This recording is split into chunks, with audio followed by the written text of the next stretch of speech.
बोलिए श्याम रामचंद्र की जय, उमापति महादेव की जय, पवन सुत हनुमान की जय, राधे प्रिय कृष्ण चंद्र की जय, रामायण महारानी की जय, सनातन विश्व धर्म की जय, बोलो भाई सब संतन की जय। उपस्थित आदमी श्रोतागण, श्री राम कथा के 5वें और आखिरी दिवस में आप सभी का हार्दिक हार्दिक स्वागत है। अपनी ओर से हमारे मंडली आदर्श सत्संग रामायण मंडली के सभी सदस्य की ओर से, हमारे पुरोहित आचार्य पंडित जी, पंडित अजय तिवारी जी की ओर से आप सभी का स्वागत है। और हमारे जो ग्राम मालिक मालकिन श्रीमती नीला नीरज नारायण, पुत्री नाव्या, माता पिता माता भी उपस्थित है यहाँ पर। इन सब गृहस्थ परिवार की ओर से आप सभी का हृदय से स्वागत। अंतिम दिवस की कथा में हृदय से स्वागत। प्रिय श्रोतागण, चलिए सबसे पहले भगवान श्री राम की स्तुति करेंगे, फिर चौपाई इत्यादि गा के और महाराज से आग्रह करेंगे कि अंतिम दिवस की जो कथा उसको श्री गणेश करें। जहाँ तक हो सके आप हमारा साथ देना। बोलिए सियारे रामचंद्र की जय।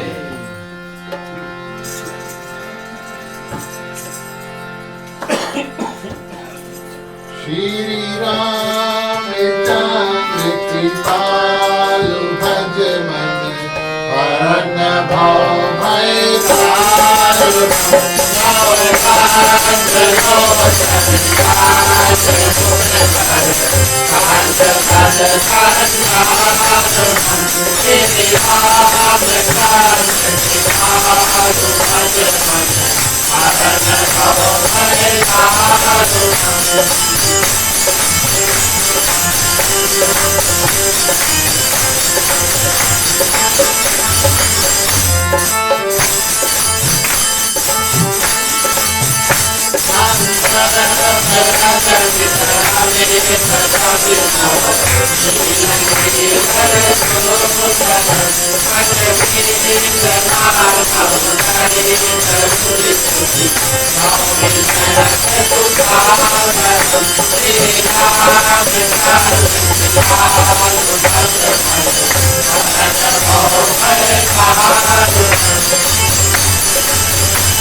बोलिए श्री रामचंद्र की जय।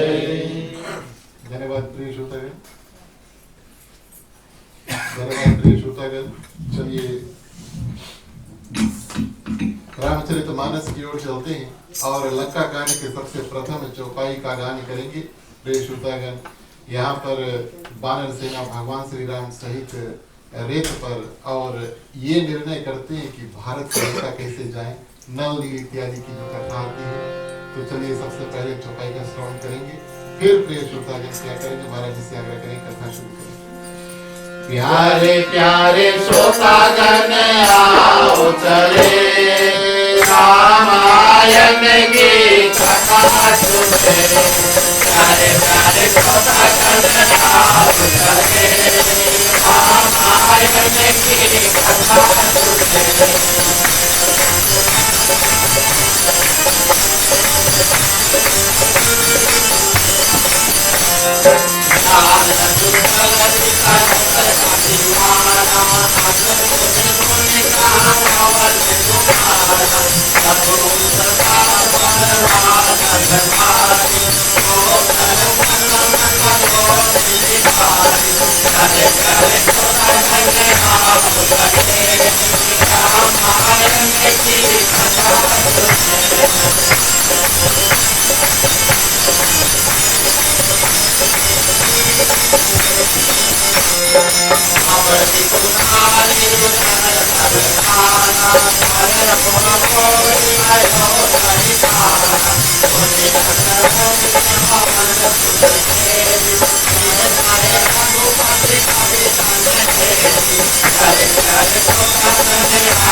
धन्यवाद प्रिय श्रोतागण। आगे बढ़ते हैं और उत्तरकांड की जो सबसे प्रथम चौपाई उसको भी गा देंगे, ताकि महाराज जी जब कथा अपना फ्लो करेंगे तो सीधा चलते जाएंगे।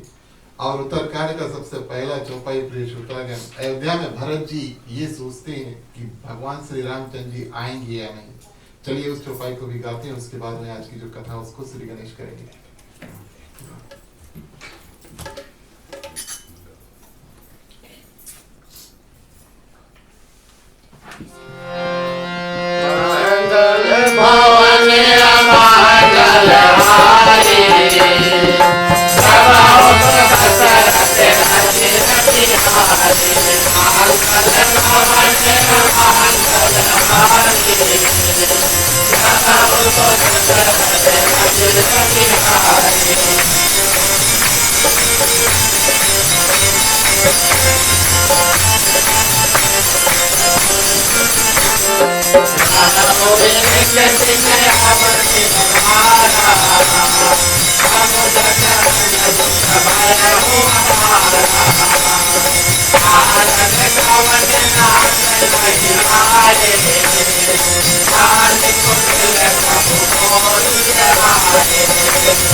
सहस्रनाम्ने पुरुषाय शाश्वते सहस्रकोटियुगधारिणे नमः। नमः कमलनाभाय नमस्ते जलशायिने नमस्ते केशवानंद वासुदेव नमोस्तुते। वासनाद वासुदेवस्य वासितं भुवनत्रयं सर्वभूताधिवासोऽसि वासुदेव नमोस्तुते। शङ्करं शङ्कराचार्यं केशवं बादरायणं सूत्रभाष्यकृतौ वन्दे भगवन्तौ पुनः पुनः। ईश्वरो गुरुरात्मेति मूर्तिभेदविभागिने व्योमवद्व्याप्तदेहाय दक्षिणामूर्तये नमः। अखण्डमण्डलाकारं व्याप्तं येन चराचरं तत्पदं दर्शितं येन तस्मै श्रीगुरवे नमः। सुविशालं निजं देशं विशालां संस्कृतिं निजां विशालं जसाहित्यं भूयो भूयो नमाम्यहम्। भूयो भूयो नमाम्यहम्। भूयो भूयो नमाम्यहम्।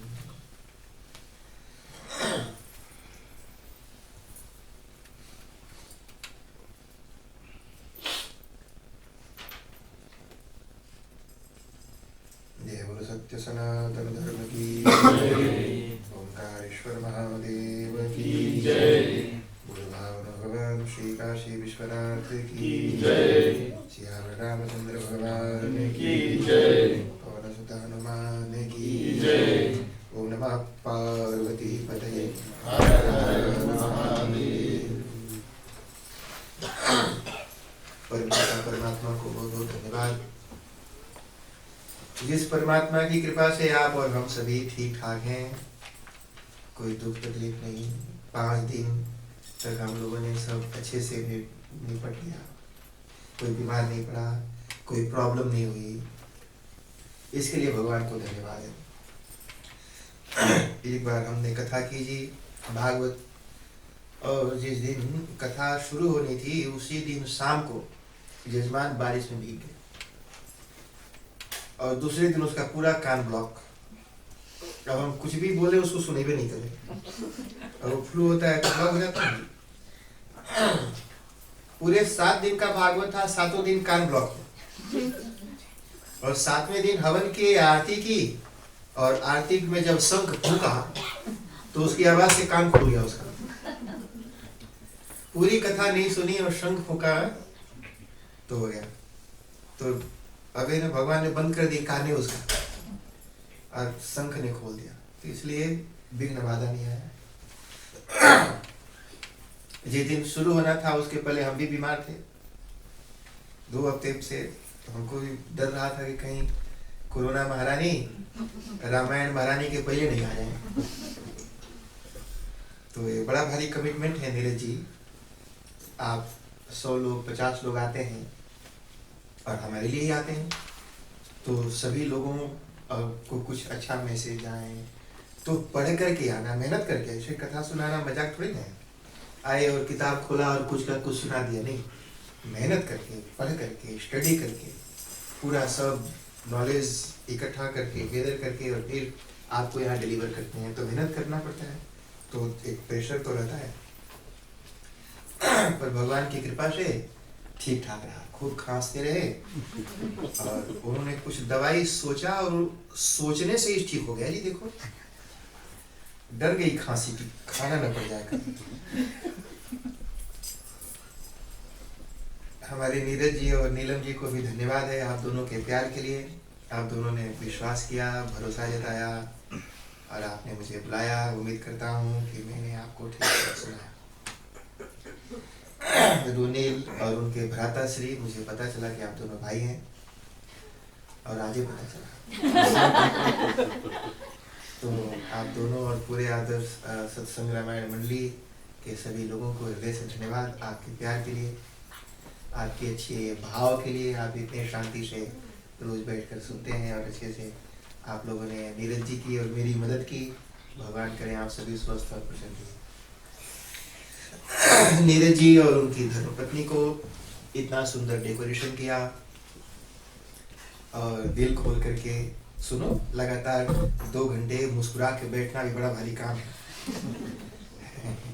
तो 2 घंटे तक लगातार मुस्कुराती हुई बैठती हैं यहाँ, और उसके पहले से भी मुस्कुराती रहती हैं। भगवान करे मुस्कुराहट आपकी हमेशा बनी रहे, आप ऐसे हमेशा मुस्कुराती रहे। इतना स्वादिष्ट भोजन बनाते हैं सभी लोगों के लिए जी, है ना जी? क्या वैरायटी होती है एकदम। तो इतना अलग अलग तरह का वैरायटी सबको बनाना, और प्यार से बैठा करके खिलाना, और जब सभी लोग खा पी के चले जाएं तो फिर सफाई करना। तो इतनी मेहनत की इसके लिए आप दोनों को, और 2 सेट्स ऑफ मदर को भी 2 सेट्स ऑफ मदर को भी धन्यवाद है। दोनों माताएं जी खूब बढ़िया साड़ी वाड़ी पहन के और सज धज के तैयार हो जाती है। हाँ, तो दोनों माताओं को धन्यवाद है। वैसे तो लोग एक सास को नहीं संभाल पाते हैं, आप लोग 2-2 सासों को संभाल रखे हैं, तो इसलिए आप दोनों को हृदय से धन्यवाद। अब आइए जी, अब आप लोगों को राम जी की कथा की तरफ लेकर के चलता हूँ।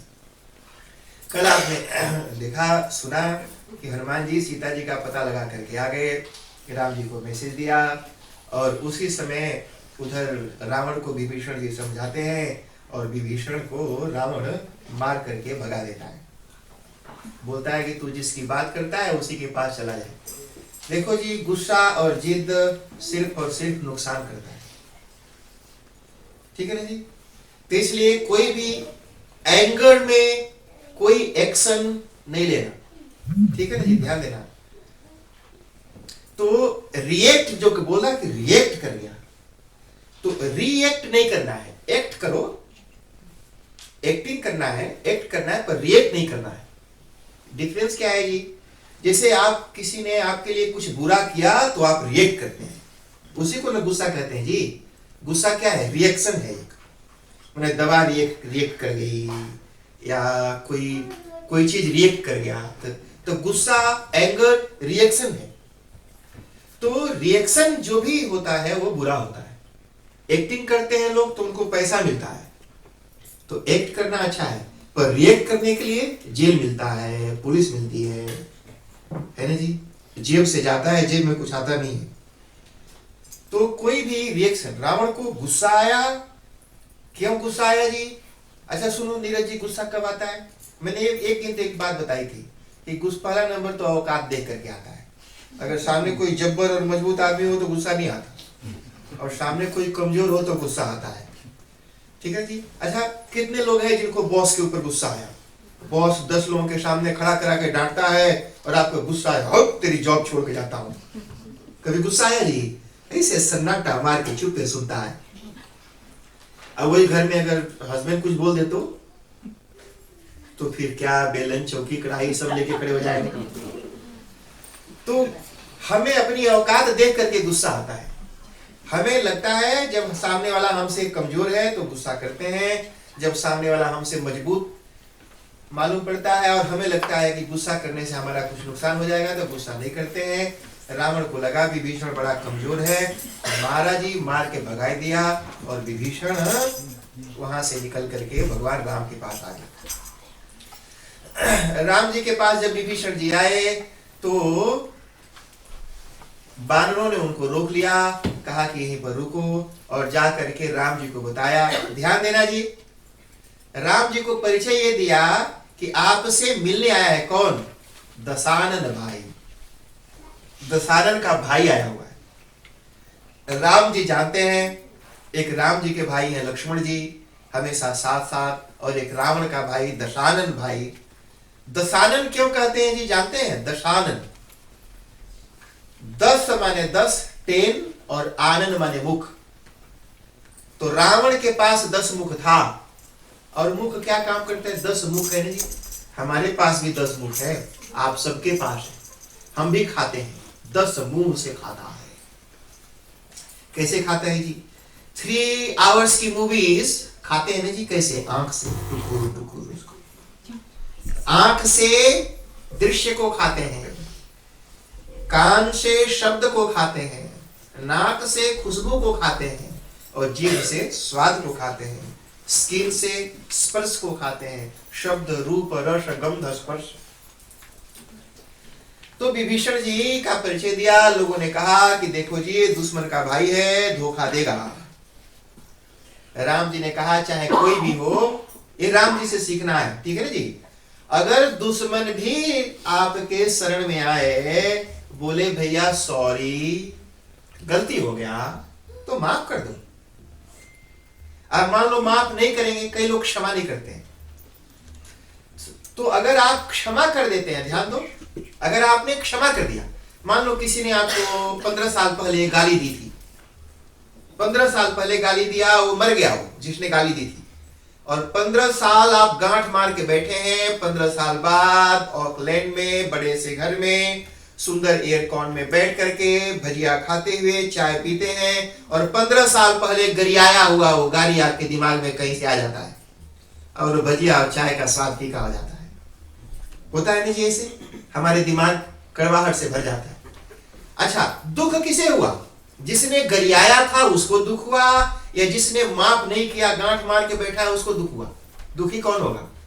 जो गांठ मार के बैठा है। माफ कर दिया मतलब हल्के हो जाना, फ्री हो जाना, और गांठ मार के बैठे रहना मतलब घुटते रहना, जब जब याद आएगा तब तक उसको घुटो भरो, तो माफ कर देना चाहिए। राम जी से ये सीखना है, तभी ना रामायण है जी। तो राम जी ने विभीषण जी को बुला लिया, और बुलाते ही समुद्र से जल मंगाया, अभिषेक करके राजा बना दिया, बोला कि अब आज से आप लंकेश हो गए, मेरी नजर में तो रावण मरा मरा है, और आप अब लंका के राजा बनेंगे। उस समय इमरजेंसी मीटिंग चल रही थी जी। तो इमरजेंसी मीटिंग ये हो रही थी कि इतना भारी समुद्र है, उस पार जाएंगे कैसे। कैसे पार करेंगे? तो विभीषण जी से पूछा कि विभीषण जी आप तो बड़े नीति निपुण हैं, बड़े विभीषण जी बड़े बुद्धिमान थे, सुपर इंटेलिजेंट पर्सन। एक चीज आपको बताऊं जी, नीलम जी, जब नारद जी जब ये सनत सनकादि ऋषि स्वर्गलोक में गए थे, आपने कथा सुनी होगी। एक समय की बात है कि लक्ष्मी जी कहीं घूमने गई थी जी। घूमने मैंने, जो औरतें तो घूमने जाती हैं ना, तो ऐसा नहीं सोचना कि ऑकलैंड में जाती हैं, देवी देवता लोग भी जाते हैं। तो लक्ष्मी जी भी कहीं पार्क वाक में घूमने के लिए गई थी, मान लो कहीं बोटनी गार्डन में, या कहीं मैंने वहां का बोटनी गार्डन स्वर्गलोक का, ऑकलैंड वाला नहीं। तो घूमने गई, घूमते घामते शाम हो गई। रात को जब घर में आई तो जो विष्णु भगवान के जो द्वारपाल थे, डंडा लगा दिया जी। जो सेक्रेटरी लोग होते हैं ना, मिनिस्टर के जो सेक्रेटरी होते हैं, वो अपने आप को मिनिस्टर से भी बड़ा समझते हैं। उनको लगता है कि हमारे बिना तो मिनिस्टर तक कोई जा ही नहीं सकता है। तो वो दोनों ने डंडा लगा दिया जी। कहा कि कौन है तू? बोला कि पहचाना नहीं, मैं लक्ष्मी हूँ, घरवाली, घर की मालकिन। बोला कि कोई भी वो अंदर नहीं जा सकती, भगवान सो रहे हैं। लक्ष्मी जी को बड़ा गुस्सा आया जी। वो गुस्सा करके अंदर में घुसी और एक चप्पल उधर, एक चप्पल उधर, पर्स धड़ाम से पटका, जो पर्स लेकर रखा था। किचन में गई तो हंडी का ढक्कन खोल के तलाक से पटक दिया। नीरज जी, जब किचन में बर्तन से बर्तन लड़ रहे हो, लड़ने की आवाज आ रही है, धर पर पड़ हो रहा है, जोर से दरवाजा बंद हो रहा है, तो समझ जाना कुछ गड़बड़ है। ठीक है ना जी? तो ऐसे देखा किचन में बर्तन लड़ रहे हैं, कहीं दरवाजा पड़ हो रहा है, कहीं चप्पल पटक दिया उधर। ऐसे जब आवाज होने लगे तो इसका मतलब है बी केयरफुल और जाओ। हरि ओम। देवी कैसी हैं आप? कुछ सब ठीक तो है ना? क्या हो गया? आपकी क्या सेवा करूं? ऐसे पूछना चाहिए। तो ऐसे धड़पड़ हुआ तो भगवान नारायण आए, बोले कि हे लक्ष्मी क्या हो गया? किसी ने कुछ कहा आपको? मुझसे कुछ गलती हो गई? लक्ष्मी जी ने कहा, अरे दो ऐसे वॉचमैन को पाल रखा है, बड़े बदतमीज है, मेरे को घर में घुसने नहीं दिया, इनको नौकरी से निकालो, बाहर करो। भगवान विष्णु ने कहा कि इनको अभी निकाल दूंगा तो लोग मेरी शिकायत करेंगे, बोलेंगे देखो ये बड़ी पत्नी के बस में रहने वाला आदमी है, जैसे जैसे बीवी बोलती है वैसे वैसे करता है, तो लोग हमारे ऊपर ब्लेम करेंगे, तो थोड़ा सा इंतजार करो, कोई और गलती करेंगे तो निकाल देंगे। तो उसी बीच में एक दिन सनकादि ऋषि, जो सनत सनातन सनत कुमार, जो 4 ऋषि कुमार है, भगवान नारायण से मिलने आए, तो चौकीदारों ने उनको भी रोक दिया। ये जय विजय जो उनके द्वारपाल थे, बोला कि नहीं जा सकते, और अपशब्द बोला। उन चारों को बड़ा क्रोध आया, और क्रोध आया तो उन दोनों ने श्राप दे दिया। तो श्राप दे दिया और बोला कि देखो कि तुम हो तो भगवान के दूत, पर काम राक्षस के करते हो, इसलिए जाओ तुम राक्षस हो जाओ। तो राक्षस, 3 जन्म राक्षस होने का उनको श्राप दिया था जी। अब देखो ऋषि लोग कितने दयालु होते हैं। एक कथा आपको शायद पहले कभी आपने नहीं सुनी होगी, तो इसलिए ध्यान से सुनेंगे तो समझ में आएगा। तो श्राप तो दे दिया, राक्षस बन गए दोनों। जब ये राक्षस बने तो वही रावण और कुंभकर्ण बन करके यहां पर आए थे। बाद में ऋषि ने सोचा कि देखो ये बेचारे राक्षस बन गए हैं तो भगवान के भगत, तो ये राक्षस बन के जहां भी रहेंगे वहां पर हम भी कोई ना कोई अवतार लेकर के जाएंगे और इनकी मदद करेंगे, ताकि राक्षस की योनि से भी जल्दी से इनकी मुक्ति हो जाए और इनका कल्याण हो जाए। तो वो शनकादि ऋषि ही विभीषण का रूप धर के रावण के घर में आए। तो इतने बड़े महापुरुष ज्ञानी थे विभीषण जी। विभीषण जी के बारे में जानना जरूरी है ना जी, कि सुपर इंटेलिजेंट, वो साक्षात अवतार थे जो वहां पर आए थे रावण की मदद करने के लिए। वो थे तो भगवान के, ठीक है ना जी, थे तो भगवान के साइड के, लेकिन रावण की मदद करने के लिए रावण के यहाँ आए हुए थे। और जैसे ही मौका मिला वो पल्ला बदल के अपने वास्तविक साइड में, जो उनका अपना जो पक्ष था, वहां आ गए। अब विभीषण जी से पूछा कि महाराज कुछ बताइए क्या किया जाए। विभीषण जी ने कहा महाराज सीधे हथियार लेके पहुंच जाने से अच्छा है समुद्र के पास जाइए, निवेदन करिए। अब ऐसे भी जलनिधि आपके कुलगुरु हैं, सगर वंश चलता है ना जी, सगर का वंश है। कहा कि आपके तो पूर्वज हैं, उनसे बोलो महाराज वो रास्ता दे देंगे, कोई उपाय बताएंगे। राम जी गए और हाथ जोड़ के तपस्या करने लगे। जब रावण को पता चला कि समुद्र से रास्ता मांग रहे हैं तो बड़ा जोर से हंसा।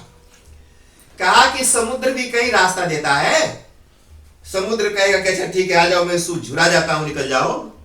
ये तो बड़ा डरपोक और कायर है राम, उसको कोई दिमाग नहीं है। और जब विभीषण उसको मंत्री मिला है तब तो जो राग था, दिमाग थोड़ा बहुत पहले का, वो काम नहीं करेगा। तो रावण बड़ा जोर के हंसा और यहां पर भगवान राम तपस्या कर रहे थे जी। ध्यान देना जी, सभी जगह ब्रह्मांड में जहां भी समुद्र है वहां हलकोरे आते हैं ना, समुद्र का स्वभाव है। नीरज जी, जब भगवान राम तपस्या करते थे तो उस समुद्र हलकोरे लेके आता था, राम जी को भिगा के चला जाता था। लक्ष्मण जी दूर खड़े होकर देख रहे थे, उनको बड़ा गुस्सा है।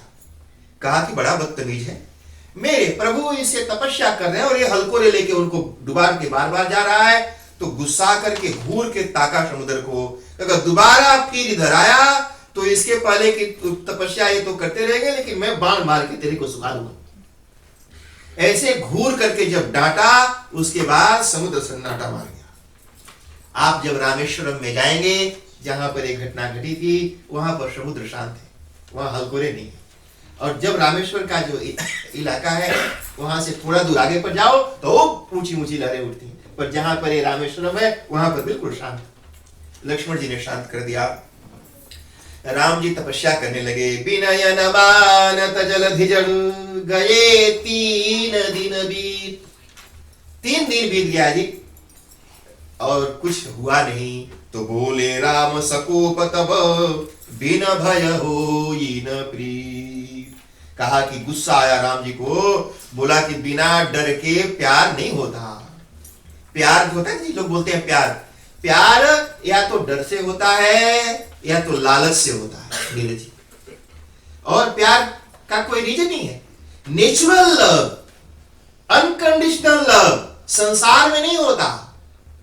वो गोपियां करती थी भगवान श्री कृष्ण से, माता सीता करती हैं राम से, हनुमान, लेकिन संसार में जो लोग प्यार करते हैं ना जी, या तो डर से या तो लालच से। एक बार दुबई में एक 19 year old young girl, 19 year लड़की 91 ईयर एक बूढ़े जो बिल्कुल मरने के लिए कगार पर बैठा था, उसे शादी कर ली। दोनों की शादी हो गई और वो लड़की बड़ी हैप्पी थी जी, बड़ी मुस्कुरा रही है, उसको हाथ में हाथ डाल के फोटो खिंचा रही थी। तो सारे वो पत्रकार सब आए, मीडिया वाले, उससे पूछे कि लड़की से पूछे कि भाई तुम बौरा गई है का? अरे तू इतनी यंग लड़की है, इतने बूढ़े से काहे शादी की? पूछा, क्वेश्चन पूछा, ध्यान से सुनना। कहा कि इस बूढ़े में क्या देखा तुमने, कौन चीज देखा बूढ़ों में? लड़की का जवाब सुनना। लड़की ने कहा सिर्फ 2 चीज। एक तो इनकी इनकम, मालदार है, एक इनकी इनकम, दूसरा इनका दिन कम।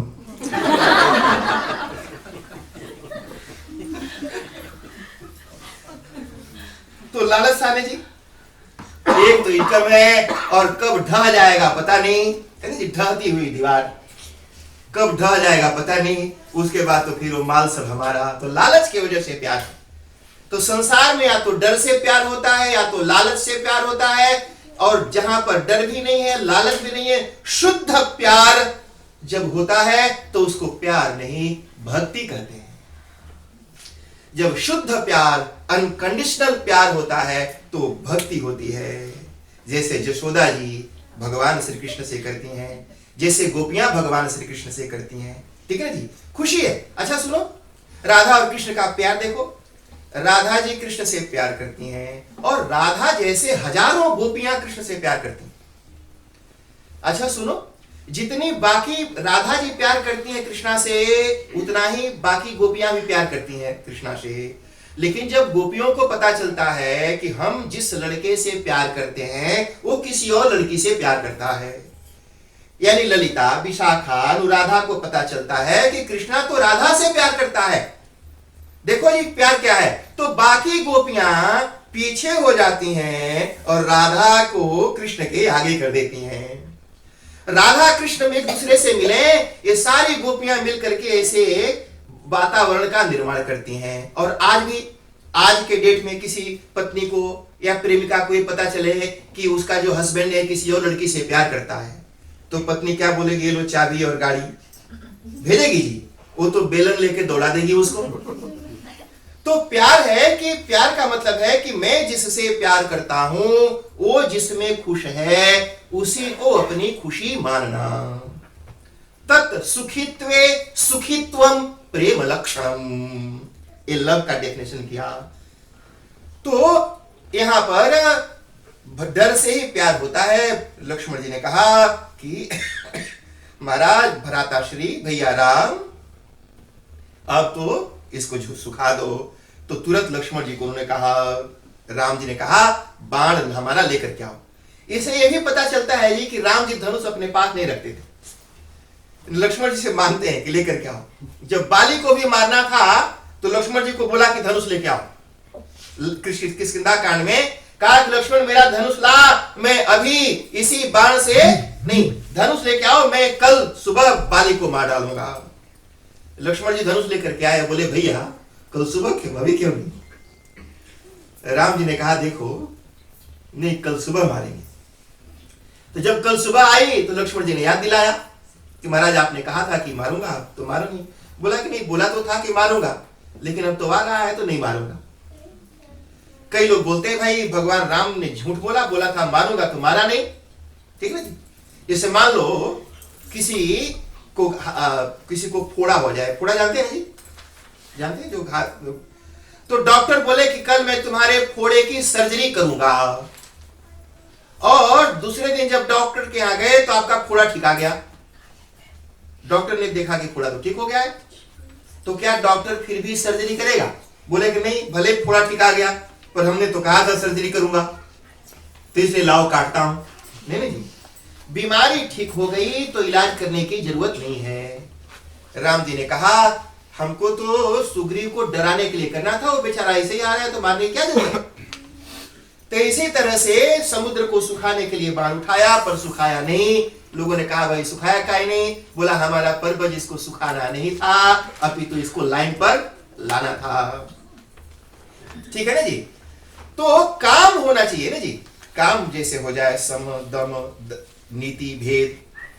समुद्र ने कहा कि देखो जी आपकी सेना में दो हैं, नल और नील, इनको बचपन में आशीर्वाद मिला हुआ है, ये अगर किसी चीज को हाथ लगा दें तो डूबता नहीं है। इनको बोलो। और एक तो विश्वकर्मा जी के पुत्र हैं जी, अरे एकदम पैदाइशी कारपेंटर है, इंजीनियरिंग का कोर्स भी किया हुआ है, पूरा सब पूल बना देंगे, आर्किटेक्ट भी है, इंजीनियर भी है और प्लम्बर भी, प्लम्बिंग भी सब जानता है। कहा कि ये बना देंगे जी। तो नल को बुलाया गया और नील अग्नि, दोनों एक अग्नि के पुत्र थे, एक विश्वकर्मा के पुत्र थे। तो दोनों को बुलाओ। कहा कि भाई कोई भी शुभ काम होता है तो पूजा करनी पड़ती है जी, जैसे घर में पूजा करते हैं, बिना पूजा के कोई भी काम हमारे यहाँ इंडियन के यहाँ नहीं होता।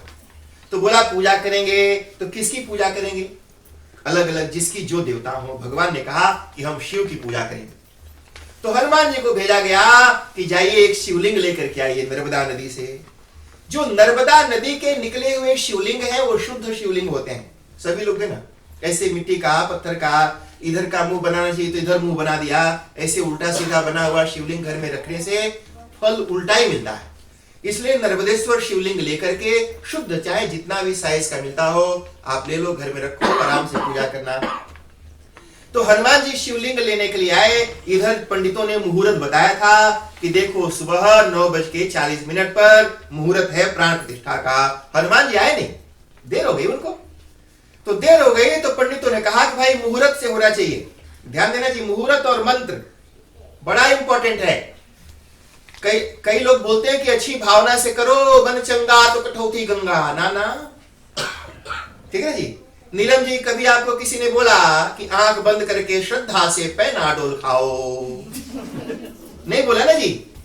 बिना मन के भी पैनाडोल खाओगे तो काम करेगा। या आंख बंद करके श्रद्धा से पैनाडोल खाओ, डॉक्टर ने बताया कभी? नहीं बताया ना जी। उसी तरह से बिना मन का खाया हुआ पैनाडोल भी आपके सिर के दर्द को ठीक करता है। ठीक उसी प्रकार बिना मन से किया हुआ पूजन भी आपको फल देता है यदि विधि पूर्वक हुआ। इसलिए कर्मकांड में विधि प्रधान है, विधि पूर्वक होना चाहिए। 2 घंटा की पूजन है, विधि नहीं करेंगे, मंत्र नहीं बोलोगे।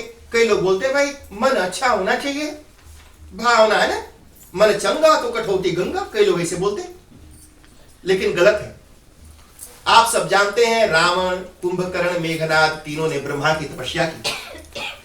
तीनों ने ब्रह्मा की तपस्या की। ब्रह्मा जी प्रसन्न हुए, वरदान देने के लिए आए। रावण ने वरदान मांगा, विभीषण ने मांगा और कुंभकर्ण की बारी आई। ध्यान से सुनना। तो कुंभकर्ण इंद्रासन मांगना चाहता था। इंद्रासन मतलब जी स्वर्गलोक। तो देवता लोग डर गए कि ये मांगेगा इंद्रासन और ब्रह्मा जी इसको दे देंगे तथास्तु, तो हम लोग तो जाकर के जंगल में रहेंगे। तो सभी सरस्वती माता के पास गए। ध्यान देना, फल भावना के हिसाब से नहीं, आपके मंत्र के हिसाब से मिलता है। इसमें एविडेंस क्या है ये मैं आपको दे रहा हूं। जब कुंभकर्ण की बारी आई मांगने के लिए, तो Kumbhakarna wanted to ask for Indrasan. Saraswati माता को निवेदन किया, हे माता सरस्वती मदद करो, ये जब इंद्रासन मांगे तो कुछ और मंगवा दो। तो माता सरस्वती जाकर के कुंभकर्ण के जीभ पर बैठ गई। ब्रह्मा जी आए, बोले बरम ब्रूहि बरम ब्रूहि बरम ब्रूहि नृपोत्तम। हे श्रेष्ठ राजन, वर मांग लो। अब कुंभकर्ण को मांगना था नीरज जी, इंद्रासनम देहि, इंद्रासनम देहि, इंद्रासनम देहि जगत प्रभु, इंद्रासन दे दो। लेकिन माता सरस्वती जीव पर जाके बैठ गई, तो इंद्रासन के बदले बोला क्या, निद्रासनम देहि, निद्रासनम देहि, निद्रासनम देहि जगत प्रभु। तो मांगना था इंद्रासन और मांग लिया निद्रासन। अंतर समझ में आ रहा है? जहां पर इंद्र का आसन मांगना था, वहां नींद का आसन मांग लिया, माने सोने वाला। अब आप एक बात बताओ, ध्यान से सोचो कि ब्रह्मा जी को नहीं मालूम था कि ये क्या मांग रहा है। मालूम था ना जी, ब्रह्मा जी को पता था कि ये इंद्रासन मांगेगा, और कई हजार सालों तक उसने तपस्या उसके लिए की है। सारी देवताओं को मालूम है कि इंद्रासन मांग रहा है, सबको ये बात पता थी। कुंभकर्ण को भी मालूम था कि मैं इंद्रासन मांग रहा हूं, उसके दिमाग में कॉन्सेप्ट क्लियर था कि मैं इंद्रासन मांग रहा हूं। सब कुछ सही था, खाली उसके मुंह से निद्रासन निकला था। बाकी भगवान भी जानते थे, मांगने वाला भी जानता था, सारी दुनिया जानती थी, सबको पता था, सब एवरीथिंग वाज राइट, बट मंत्र वाज रॉन्ग। तो फल कैसे मिला जी? भावना के हिसाब से कि अरे जब कुंभकर्ण को साक्षात ब्रह्मा जी सामने खड़े हैं, उसको उसकी भावना के हिसाब से फल नहीं मिला, तो आपको और हमको क्यों मिलेगा? इसलिए कर्मकांड में विधि प्रधान है, विधि पूर्वक होना चाहिए, मंत्र सही होना चाहिए, विधि सही होनी चाहिए, नहीं तो फल नहीं मिलेगा। तो पंडितों ने कहा महाराज मुहूर्त निकला जा रहा है, कुछ करो। तो वहीं पर ही वो मिट्टी बालू लपेट के और जल्दी जल्दी शिवलिंग बनाया, स्थापना करा दी, और तब तक हनुमान जी शिवलिंग लेकर के आ गए। तो हनुमान जी तो बड़े गुस्सा है, बोले कि क्या इतना दूर तक दौड़ाया भी और फिर दूसरा लिंग बैठा लिया, जब पहले ही करना था तो हमको इतना दूर भगाया क्या है? तो राम जी ने कहा कोई बात नहीं, आप लाई दिए हो तो आपके भी लिंग की स्थापना करेंगे। तो दो शिवलिंग की स्थापना हुई, एक जो भगवान ने अपने हाथों से बनाया वो, और एक जो हनुमान जी लेकर के आए वो, और दोनों का अलग अलग नाम रखा गया। जो राम जी ने बनाया, बोला कि कोई भी मूर्ति होती है उस मूर्ति का एक नाम होता है, तो आपके इस शिवलिंग का क्या नाम रखा जाए?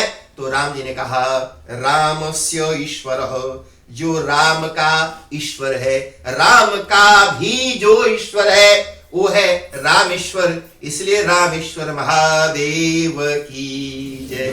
कहा कि रामेश्वर नाम रख दो। कहा कि फिर हनुमान जी जो लेकर के आए हैं उनका क्या रखा जाए?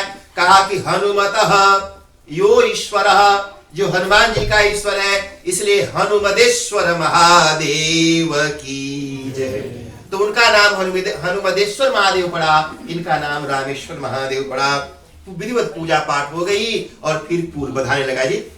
अरे दूर दूर से लोग जाते थे, पहाड़ लाते थे, पत्थर लाते थे, और सब उधर ये लोग अपने हाथ से लिख लिख करके उस पर कहा कि राम राम लिखते जाओ, तो राम राम लिखते जाते थे, पानी में बिकते जाते थे।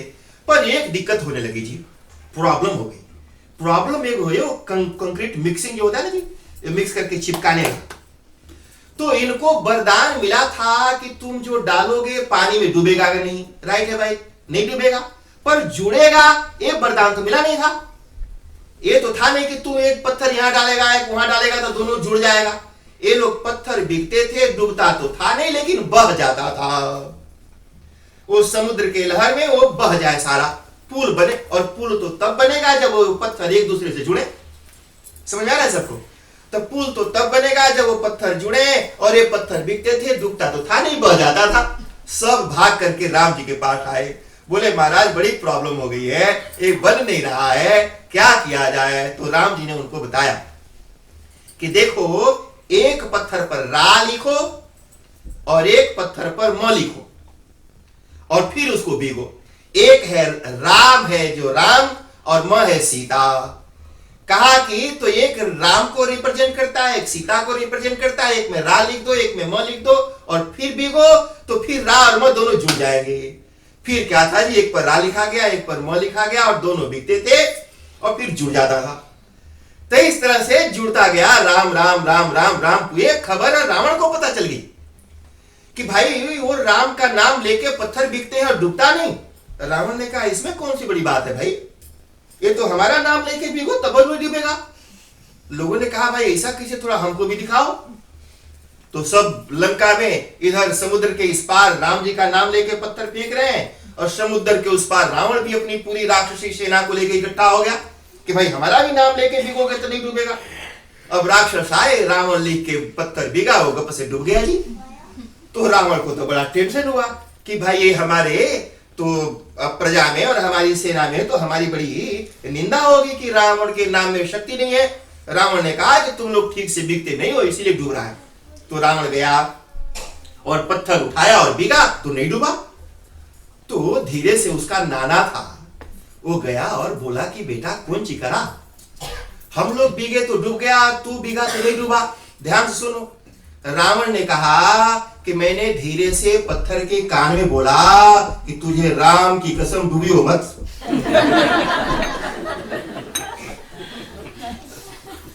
तो राम के नाम में इतनी शक्ति है कि भगवान राम का नाम लेकर के रावण भी पत्थर अगर बिक दे तो भी ये क्या है, ये सागर, ये संसार, ये समुद्र है, यानी इस संसार में डूबता नहीं, तर जाता है। एक गिलहरी, गिलहरी जानते हैं जी?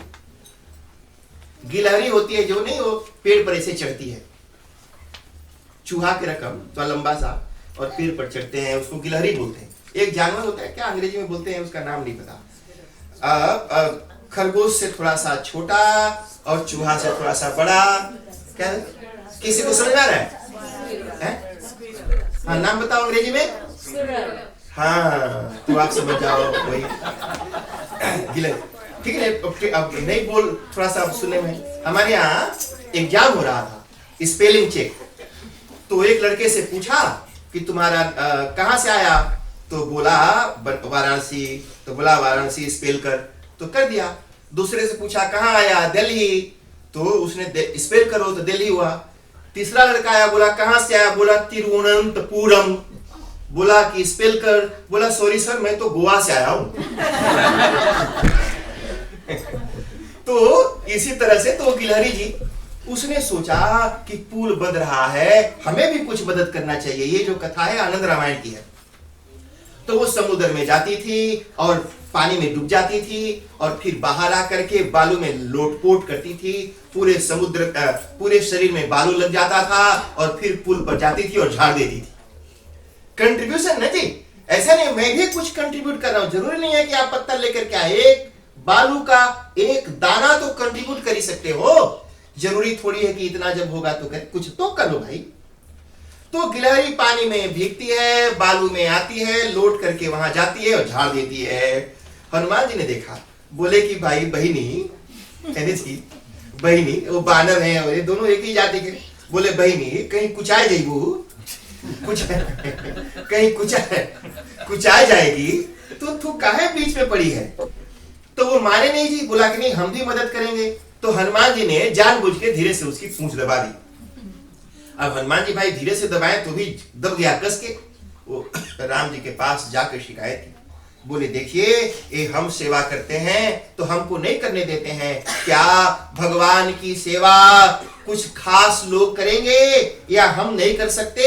भगवान राम ने कहा भगवान का भजन, भगवान की सेवा तो कोई भी कर सकता है। परमात्मा तो सबका है जी, वो किसी का भेदभाव नहीं करता। तो बोला कि इन्होंने मेरी पूंछ दबा दी, आप इनको दंड दीजिए। तो कहा कि बताओ इनको क्या दंड दिया जाए? तो कहा कि इन्होंने हमारी पूंछ दबाई, आप भी इनकी पूंछ दबा दीजिए।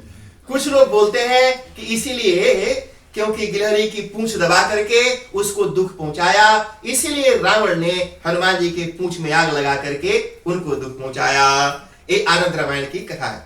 यानी कुल मिला जुला करके जीवन में कोई भी दुख और तकलीफ होता है तो हमारे ही कर्म का फल होता है। कोई सुखस्य दुःखस्य न कोऽपि दाता परो ददाति तिक बुद्धिरेषा। कोई दूसरा दुख नहीं देता, हमारा कर्म ही हमको दुख देता है। अब चलो जी, पुल बंद करके तैयार हो गया, पूरा पुल बन गया। अब हुआ कि उसकी ओपनिंग सेरेमनी करनी है ना जी। अब पूरा काउंसिल को बुलाओ, मेयर आएगा, प्राइम मिनिस्टर आएगा, ठीक है नहीं, कुछ मंडली वालों को भी और कुछ कम्युनिटी लीडर्स वालों को भी, कुछ एथनिक मिनिस्टर्स वगैरह को भी, है ना जी, फिर ट्रांसपोर्ट वालों को सब, फिर मीडिया वालों को, थोड़ा फोटो फाटो खींचने वालों को भी बुलाओ। तो ऐसे कैसे होगा भाई? पुल बना तो सेरेमनी तो करना है। तो सेरेमनी, तो उसका ओपनिंग सेरेमनी हुआ, सभी देवताओं को बुलाया गया, सभी देवता लोग आए, जगह जगह खड़े हैं भगवान शिव, ब्रह्मा, इंद्र, जमराज, कि भाई ये पुल बन करके अद्भुत कार्य हुआ है। ठीक है ना जी, कोई साधारण बात थी? पहली बार समुद्र के ऊपर पुल बांध दिया, एक अद्भुत काम है। इसकी ओपनिंग सेरेमनी सेलिब्रेट करने के लिए सभी लोग आए। अच्छा सुनो, सबको न्योता दिया गया। आम पब्लिक को भी न्योता देते हैं ना जी, आ जाओ पैदल, एक टनल बन के रेडी है, अंदर वॉक करके देख लो। तो सबको न्योता दिया गया। अच्छा सुनो, अब समुद्र के लोकल लोग कौन थे जी? लोकल कम्युनिटी समुद्र की कौन थी नीलम जी? अरे वो घड़ियाल, मगरमच्छ, मछली, शार्क, वेल्स, घोंघा, केकड़ा, वो जितने भी समुद्र में रहने वाली जो कम्युनिटी थी होती ना जी, लोकल कम्युनिटी को भी न्योता देना था। तो लोकल कम्युनिटी समुद्र की कौन सी होगी? समुद्र में रहने वाले जीव जंतु ही होंगे ना। तो सभी समुद्र के जीव जंतुओं को न्योता दिया गया। कहा कि ओपनिंग सेरेमनी हो रहा है, सब आओ, ध्यान देना। अभी सब लोग आपको सुनाएंगे भी नहीं, रामायण में आपको मिलेगा भी नहीं। हम सब आपको जगह जगह जहां तहां से ढूंढ करके ला करके परस रहे हैं, एकदम पका पकाया है, छानो बस मजा लो। तो वहां पर सभी इकट्ठे हुए और यहाँ पर लाइन से भगवान राम को बुलाया गया, क्योंकि उन्हीं के हाथों ओपनिंग हुई थी। अब भगवान राम जब आगे आकर के खड़े हुए तो जितने समुद्र में रहने वाले जीव जंतु थे वो वैसे मुंह निकाल के खड़े हो गए जी राम को देखने के लिए। एक कथा तुलसीदास जी ने भी कवितावली में लिखी है। तुलसीदास जी ने 12 रामायण लिखे जी। एक रामायण लिखा, उनको लगा कि ओ आई मिस्ड इट, ये चीज तो छूट गई, तो एक और लिखा दुहावली। फिर लिखा, कहा ये बात तो लिखा ही नहीं, तो फिर एक और लिखा कवितावली। कहा कह रहे ये भुलाया गया, तो एक और लिखा कवितावली। अरे ऐसे उनको लगता रहा कि ये छूट गया, ये छूट गया, ये छूट गया, ऐसे करते करते 12 लिखा, फिर भी पूरा नहीं हुआ, फिर भी कुछ छूट ही गया।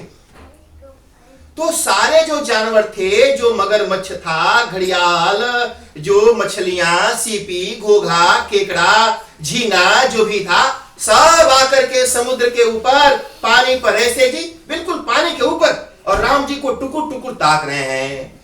अब ये जो समुद्र में रहने वाले जीव राम जी को देखते हैं, और जो बानर और भालू लोग थे वो मगरमच्छ को देखने के लिए आ गए। अब सारे बानर भालू समुद्र में रहने वाले जीवों को देखते हैं, समुद्र में रहने वाले जीव राम जी को देखते हैं। पूरे समुद्र में कहीं पानी नहीं दिखाया, पूरे पानी के ऊपर पैक समुद्र के रहने वाले जीव ऐसे ढक गए, पानी दिखा नहीं। बानर लोग बोले हट हट, मगरमच्छ को हटाने के लिए उसके मुड़ पर चढ़ करके कूद रहे हैं। वो मगरमच्छ, तुलसीदास जी बोलते हैं, टरे न टारे, बार बार भगा रहे, कोई मगरमच्छ हटा नहीं। फिर दूसरे मगरमच्छ के मुड़ पर कूदा, फिर इधर शार्क के सिर पर कूदा, फिर एक उधर झींगा के ऊपर चढ़ गया, फिर उधर केकड़ा के ऊपर चढ़ गया।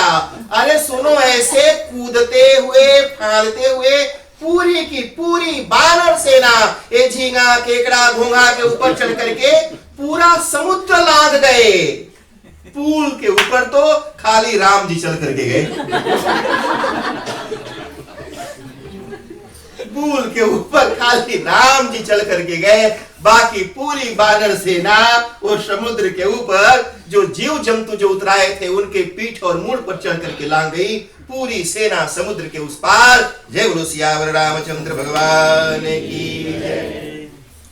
जब उस पार गए, ये अभी तक ऐसे टुकुर टुकुर ताक रहे हैं, ये जो समुद्र के निकले हुए जीव कोई अंदर नहीं जाए।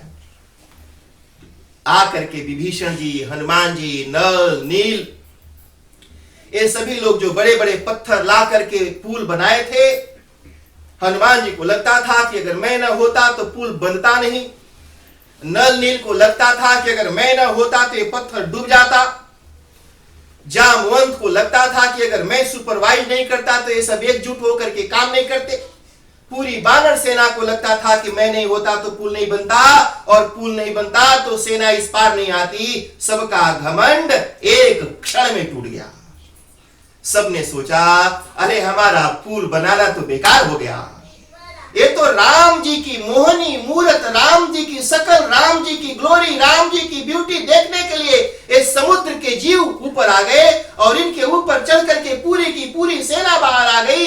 अगर पुल नहीं भी बनता तो भी राम जी की सेना इस पार आ जाती। इसलिए हमारा कोई भी कंट्रीब्यूशन राम जी के जंग में नहीं है। हमारी क्या औकात है कि हम कुछ भगवान के लिए करें। करता तो सब परमात्मा है जी। हम तो सिर्फ मोहरे, बस भगवान जब चाहता है हमें अपने लिए यूज करना तो यूज कर लेता है। अगर वो ना भी चाहे तो भी हम उसके किसी काम के हैं नहीं। लोगों ने पूछा कि प्रभु एक बात बताइए, अरे जब एक चमत्कार आप कर सकते थे तो पहले ही कर दिया होता। कहा इतने बानरों को दौड़ाया, भगाया, पत्थर भिगवाया, जुड़वाया, पुल बुदवाया। पहले ही बोल देता, यहाँ के खड़े हो जाते सब, घड़ियाल घोंघा सीपी सब बाहर आ जाता और हम चढ़ के पार जाते। राम जी ने कहा देखो, ध्यान देना जी, भगवान राम ने कहा कि अगर आप किसी ग्रुप के, मंडली के प्रेसिडेंट बनना चाहते हो तो यू मस्ट हैव व्हाट, सारा काम करो पर क्रेडिट्स दूसरों को दे दो। ठीक है ना जी।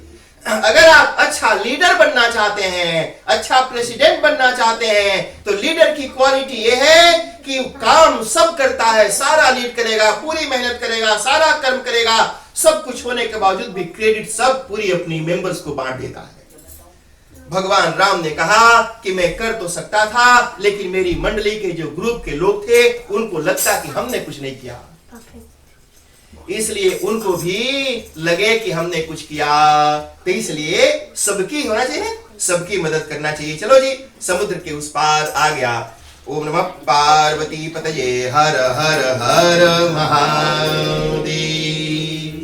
अब चलो जी, पूरी सेना ने अपनी अपनी छावनी जमा दी, टेंट लगा दिया, माकी लगा दिया, जहां जहां माकी टेंट, और उधर भंडारा भी होने लगा जी। पूरा रसोई लकड़ी जला करके सबके खाने पीने का इंतजाम होने लगा, सोने होने का इंतजाम हो गया, सबके मंदिर वंदिर बन के तैयार हो गए, अस्त्रागार शस्त्रागार का निर्माण हुआ। और उसी समय सभी लोगों की एक मीटिंग हुई। मीटिंग में यह निर्णय हुआ कि रावण को एक और मौका दिया जाए। देखो जी, अंतिम समय तक युद्ध और लड़ाई टालने की कोशिश करनी चाहिए। ठीक है। एक बार हस्बैंड वाइफ में बड़ा तू तुम्हें में होने लगा, तो हस्बैंड ने कहा कि देख, अगर एक और शब्द बोली तो बिल्कुल ठीक नहीं होगा। और वो वाइफ क्या जो रुक जाए, तो फिर से बोली, तो हस्बैंड ने कहा बस अब एक शब्द और बोलेगी तो अच्छा नहीं होगा। तो वाइफ ने 2-4 और बोल दिया। हस्बैंड ने फिर से बोला कि और बोलेंगे, वाइफ ने फिर से बोल दिया। बोल क्या करेगा, बोला जब बोली रही है तो करूं क्या फिर जब बोली रही है तो करूं क्या। तो इसी तरह से टालते रहिए। जितना ज्यादा आपके अंदर टॉलरेंस होगा उतना ज्यादा आप हैप्पी होंगे जी। ठीक है ना जी। मैं एक शादी कराया भूटान जानते हैं, भूटान इंडिया और नेपाल के कोने में एक छोटा सा देश है। तो मैं छोटा सा था, मैं वहां गया शादी कराने के लिए। हमारे साथ एक और पंडित जी थे। तो शादी करा रहे थे वो भूटानी पंडित, हम तो बैठ के देख रहे थे, बीच बीच में मंत्र भी बोलते थे। तो भूटानी पंडित ने एक विधि कराई, शादी के बीच में जो दुल्हनिया थी उसको एक मोटा सा डंडा दिया और बोला कि दुल्हा के मुड़ पर खड़ी हो जा। मुड़ पर मतलब पीछे, ऐसे नहीं सोचना कि सीधे हुई, तो पीछे खड़ी हो जा और जब तक मैं मंत्र बोलता हूं इसे इसको पीटती रह। तो पंडित जी मंत्र बोले लगे जी और वो डंडा से बजा रही थी उसको, और वो कभी कभी कस के भी बजा दे, तो कभी इधर कभी उधर, बेचारा वो 15 मिनट में लाल हो गया होगा, ऐसे ऐसे करके करके। और वो भी बेचारा चलो दुल्हन मिलेगी इस लालच में बस उसको बर्दाश्त किया जा रहा है। पूरी शादी हुई, मैंने पंडित जी से पूछा कि महाराज ये कौन सी रिवाज है? एक बोले हमारी परंपरा है, कुछ लोगों की परंपरा है, they don't know why they do it, but परंपरा है। एक गांधी सेंटर में सिटी में मैंने एक शादी कराई, गुजराती वेडिंग, तो गुजराती पंडित भी थे। तो एक गुजराती लोगों में एक परंपरा है कि जब दुल्हा घर से बारात लेके निकलता है तो दूल्हे की बहन एक झुनझुना लेकर के उसके सिर पर बजाती है और वो पूरी शादी भर बजाती रहती है। शादी करके जब दुल्हन घर आती है तब कोबर तक बजाती है, तो बजा रही थी वहां पर। तो गुजराती पंडित जी थे, तो मैंने उनसे पूछा कि भाई ये कौन सा विधि है? बोला है हमारे गुजरातियों में परंपरा है, लड़के की बहन झुनझुना बजाती है। एक आदमी आया मेरे पास, बोला गुरुजी आप क्या सोचते हो ये झुनझुना क्यों बजाते हैं? मैंने कहा देखो जी, वो लड़के की बहन अपने भाई के मुंह पर झुनझुना लगातार बजाती रही, इसका मतलब ये है कि वो अपने भाई को बताना चाहती है कि भैया आदत डाल ले, आज के बाद पूरे जीवन भर तुम्हारे मूड पर फुल टाइम हमेशा 24 घंटे कोई बजने वाली है। वो गुजराती वेडिंग, मैंने वहां वो पंडित जी से पूछा भाई ये डंडा से मारने वाली क्या विधि है? उन्होंने कहा आपकी परंपरा है। तो उनके एक आजा जी वो जामुन की तरफ बूढ़ा एकदम, उन्होंने बताया बेटा इधर आ, ये जो विधि है इसके पीछे एक रीजन है, ध्यान से सुनना। हमने पूछा क्या है? बोला कि by beating husband we were trying to check the level of tolerance. हम यह चेक करना चाहते थे कि हस्बैंड कितना टॉलरेट कर सकता है, क्योंकि शादी के बाद इसकी बहुत जरूरत पड़ने वाली है। तो अगर उसके अंदर टॉलरेंस नहीं है तो फिर तो पूछो नहीं, फिर तो टॉलरेंस बहुत होना। एक हमारे जजमान है जी, लबासा के हैं, एक दिन मेरे पास आए, बोले कि महाराज 14 साल शादी के हो गया और पत्नी ऐसे बोलती है कि मानो कि वो बम मार दे अच्छा है।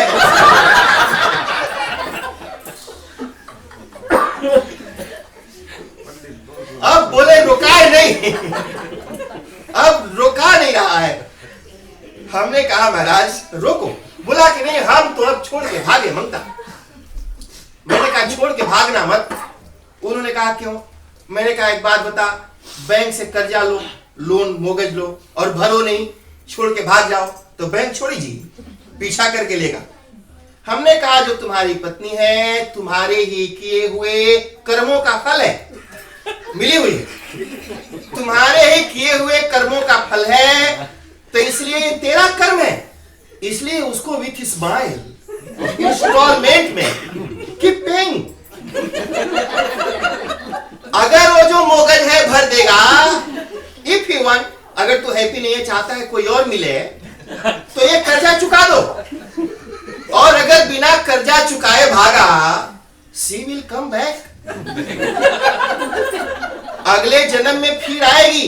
और सुनो अकेले नहीं, she will come back with compound interest. तो इसलिए हमारे कर्मों का फल है। उन्होंने कहा गुरुजी क्या करूं? मैंने कहा माला ला, मंत्र बताता हूं, जब शांति मिलेगी। तो माला लेकर के आया, कॉपी पेन लेकर के आया, बोला गुरुजी मंत्र बताओ, बड़ा बेचैन हूं। मैंने कहा देख, जब भी ऐसे मंत्र उधर से आए, पत्नी बोलने लगे तो हाथ में माला ले और आंख बंद के शुरू हो जाए। जिनको जिनको ये प्रॉब्लम हो, ये सभी लोगों के लिए मंत्र बड़ा पावरफुल है। सभी जिनको भी परेशानी होती हो रिलेशनशिप में, उनके लिए मंत्र बहुत कारगर है, बहुतों ने जपा और काम किया। तो हमने कहा बनकर और हाथ में माला लेके और शुरू हो जाओ, टॉलरेट टॉलरेट टॉलरेट टॉलरेट।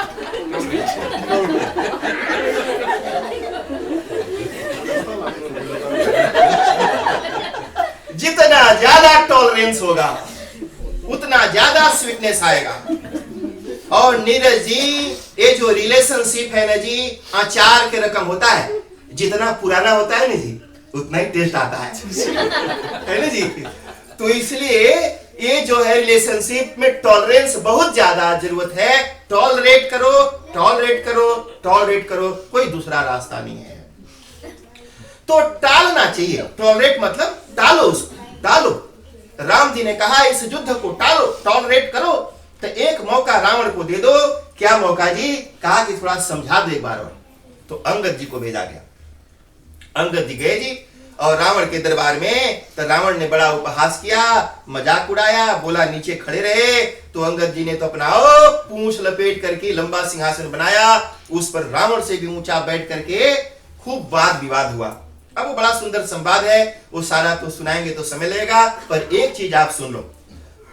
अंत में रावण बड़ा क्रोधित हुआ और कहा कि इस बानर को मार डालो। अंगद ने कहा रावण देख, तू सीता को पाना चाहता है, ठीक है ना जी, यही रावण की समस्या थी ना, रावण चाहता था सीता मुझे मिल जाए। अंगद ने कहा कि जब धनुष यज्ञ हुआ था तो उस समय काहे नहीं गया? अगर इतना वीर है, बहादुर है, तो गया होता वहां, धनुष तोड़ के सीता को लाता। काहे नहीं गया? रावण ने कहा गया था। ध्यान से सुनना, रावण ने कहा गया था। अंगद ने कहा फिर धनुष तोड़ा काहे नहीं? तो रावण ने कहा वहां गया था। रावण ने देखा कि किसी से उठ नहीं रहा है, तो रावण गया ही नहीं। सोचा कितने लोगों के सामने अगर नहीं उठेगा तो बड़ी भारी बेइज्जती होगी, तो इसलिए जाना ठीक नहीं है, इज्जत दांव पर लगाना ठीक नहीं। रावण बैठा रहा, गया नहीं तोड़ने के लिए।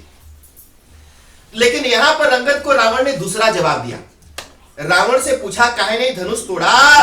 तो रावण ने कहा अंगद देखो मैं गया था, लेकिन जब वहां गया तो मुझे पता चला कि ये मेरे गुरुदेव का, मेरे गुरुजी का धनुष है। तो मैंने सोचा कि अपने गुरुजी का धनुष तोड़ के गुरुजी का अपमान नहीं करूंगा, जबकि गुरुजी का इंसल्ट कई बार कर चुका है, ठीक है जी, कई बार गुरुजी को बेइज्जत कर चुका है। और रावण बोला कि धनुष तोड़ के गुरुजी की बेइज्जती नहीं करना चाहता था, इसलिए धनुष नहीं तोड़ा। अंगद ने कहा कोई बात नहीं, मैं एक और कंपटीशन यहां पर रखता हूं, तो इस कंपटीशन को जीत ले और मैं सीता को राम के तरफ से वचन देता हूं हार जाऊंगा। रावण ने कहा कौन सा कंपटीशन? और टांग उठा के धरती पर तड़तड़ाई के पटक दिया, अपना पैर पटक दिया। अब बोला रावण ये तेरे गुरुजी का धनुष नहीं, ये अंगद का पैर है। वहां पर तूने शिव का धनुष इसलिए नहीं तोड़ा था ना कि तेरे गुरुजी का धनुष था, अगर तोड़ दिया होता तो सीता मिल गई होती, लेकिन ये तेरे गुरुजी का धनुष नहीं है, अंगद का पैर है। तो इस पैर को उठा दे और मैं राम के ओर से वचन देता हूं कि सीता को हार जाएंगे और हम पूरी सेना लेकर के वहां पर वापस ले जाएंगे। तेरे को एक और कंपटीशन जीतकर सीता को हासिल करने का एक मौका देता हूं। अच्छी बात नहीं थी? ये बहादुरी की बात है, ये प्रिंसिपल्स की बात है। अंगद ने अपनी टांग जबाया। रावण ने कहा कि ये तो हमारे छोटे मोटे राक्षस हैं, इसकी टांग पकड़ के बिक दो यहां से। वो सब आए, अरे किसी से तो हिला डुला नहीं जी, अंत में सब आजमाए, किसी से नहीं उठा। रावण आता है, रावण झुकता है, जैसे ही झुका अंगद ने अपना पैर खींच लिया, रावण का मुकुट गिर गया। अंगद ने उठा के राम जी को की तरफ बिक दिया। जब मुकुट आया जैसे धधकता हुआ आग का गोला, लेकिन ये तो राम जी समझ गए कि मुकुट आया है मतलब अंगद जी ठीक ठाक हैं, ही इज हैप्पी। और अंगद ने रावण को कहा रावण अरे मेरे पैरों पर क्या गिरता है, अगर गिरना है तो मेरे प्रभु के चरणों में गिर, तेरे को माफ कर देंगे। और सियावर रामचंद्र की जय। और वहां से उड़ करके चले आए, रावण नहीं मिला। और फिर क्या था जी, फिर युद्ध शुरू हो गया। अब रावण के ढेर सारे बेटे थे जी, देवांतक, नरांतक, अतिकाय, अरे पूछो नहीं, अकंपन, अरे कई हजार थे जी, एक दो मैं तो नाम बताए, हजारों थे। तुलसीदास जी ने कुछ का नाम लिखा था और कुछ को तो वैसे ही छोड़ दिया। तो सब आते गए मरते गए, लड़ाई में हार हो रही थी रावण की। तो फिर मेघनाद आया।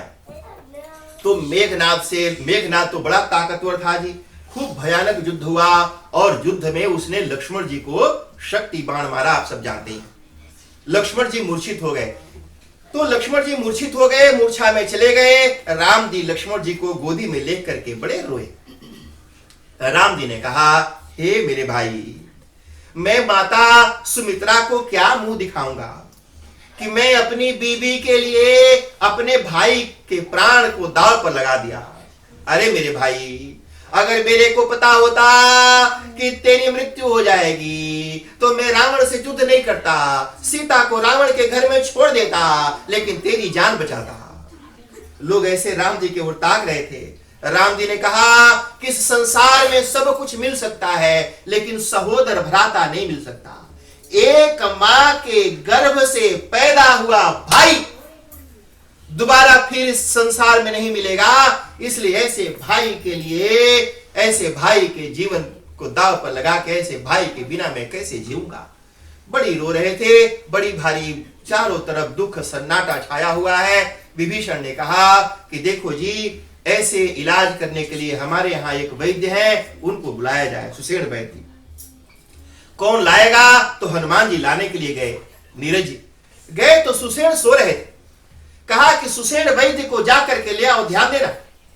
हनुमान जी जब सुषेण वैद्य को लाने गए तो उन्होंने सोचा कि हमको तो बोला है कि सुषेण वैद्य को लेकर के आना है। मैं सुषेण वैद्य को पहले खटिया उठाया जी, जिस पर सुषेण वैद्य सो रहे थे, वो खटिया के संगे उठाया और लेकर के चले। फिर सोचा कि इसको मैं लेकर के जाऊंगा और यह है दुश्मन का वैद्य, और जब वहां पहुंचेगा नीलम जी तो बोलेगा कि देख मेरी सर्जरी जो ऑपरेशन थिएटर है वो तो लंका में रह गया।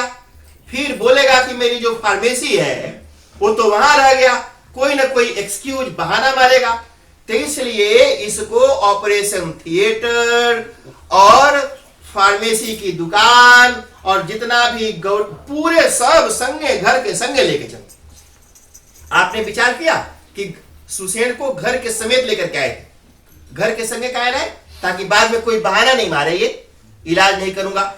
यहां पर लेकर के आया। सुषेण ने जाकर के लक्ष्मण जी का नस देखा और बोला कि देखो जी, ये तो सुबह सूर्योदय से पहले अगर संजीवनी बूटी नहीं आई तो फिर इनके प्राण नहीं बचेंगे। तो और एक चीज और भी ध्यान देना।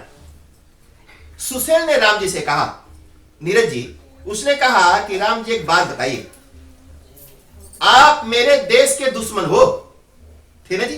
राम जी लंका के दुश्मन थे और बोला कि लक्ष्मण भी मेरे देश का दुश्मन है। और मुझे ये बताओ कि अगर मैं लक्ष्मण का इलाज करूं तो मेरे देश के साथ गद्दारी होगी, और अगर इसका इलाज न करूं तो मेरा जो प्रोफेशन है डॉक्टर का, उसके साथ गद्दारी होगी। अब बताओ मैं क्या करूं?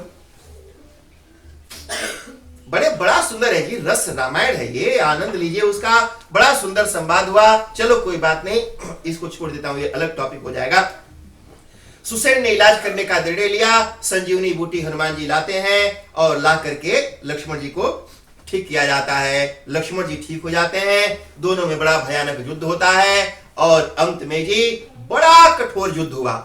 ना तो लक्ष्मण जी हारते हैं, ना तो मेघनाद हारते हैं, और दोनों को जिताने वाला कोई और है।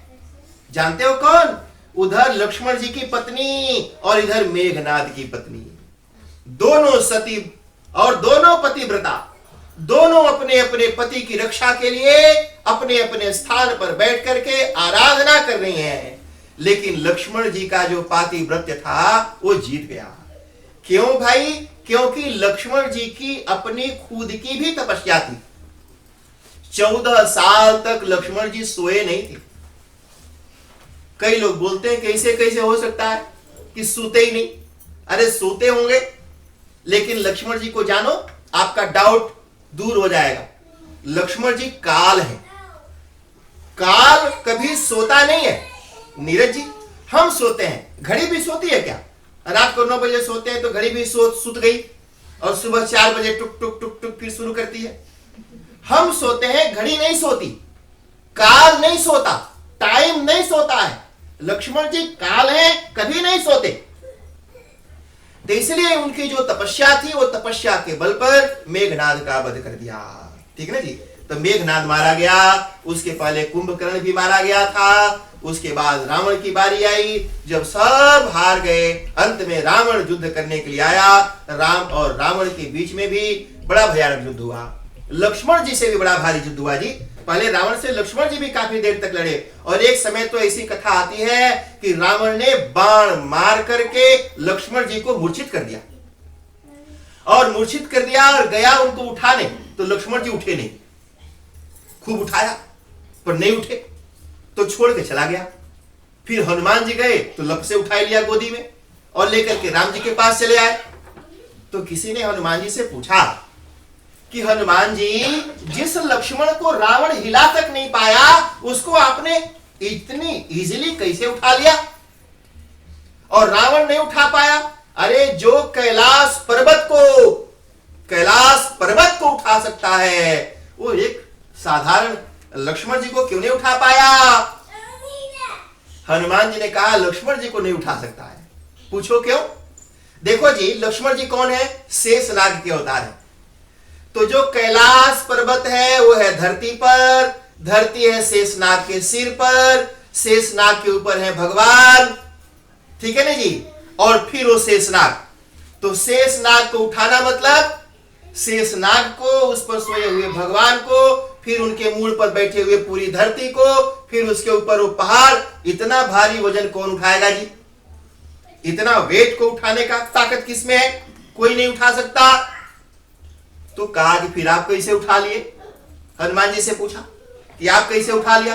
कहा कि देखो जी, मैं जैसे मान लो कोई 2 क्विंटल का आदमी है और हम तो उसको नहीं उठा सकते, पर उसको खुद बोले कि भैया उठ जा, तो वो तो उठ सकता है ना जी।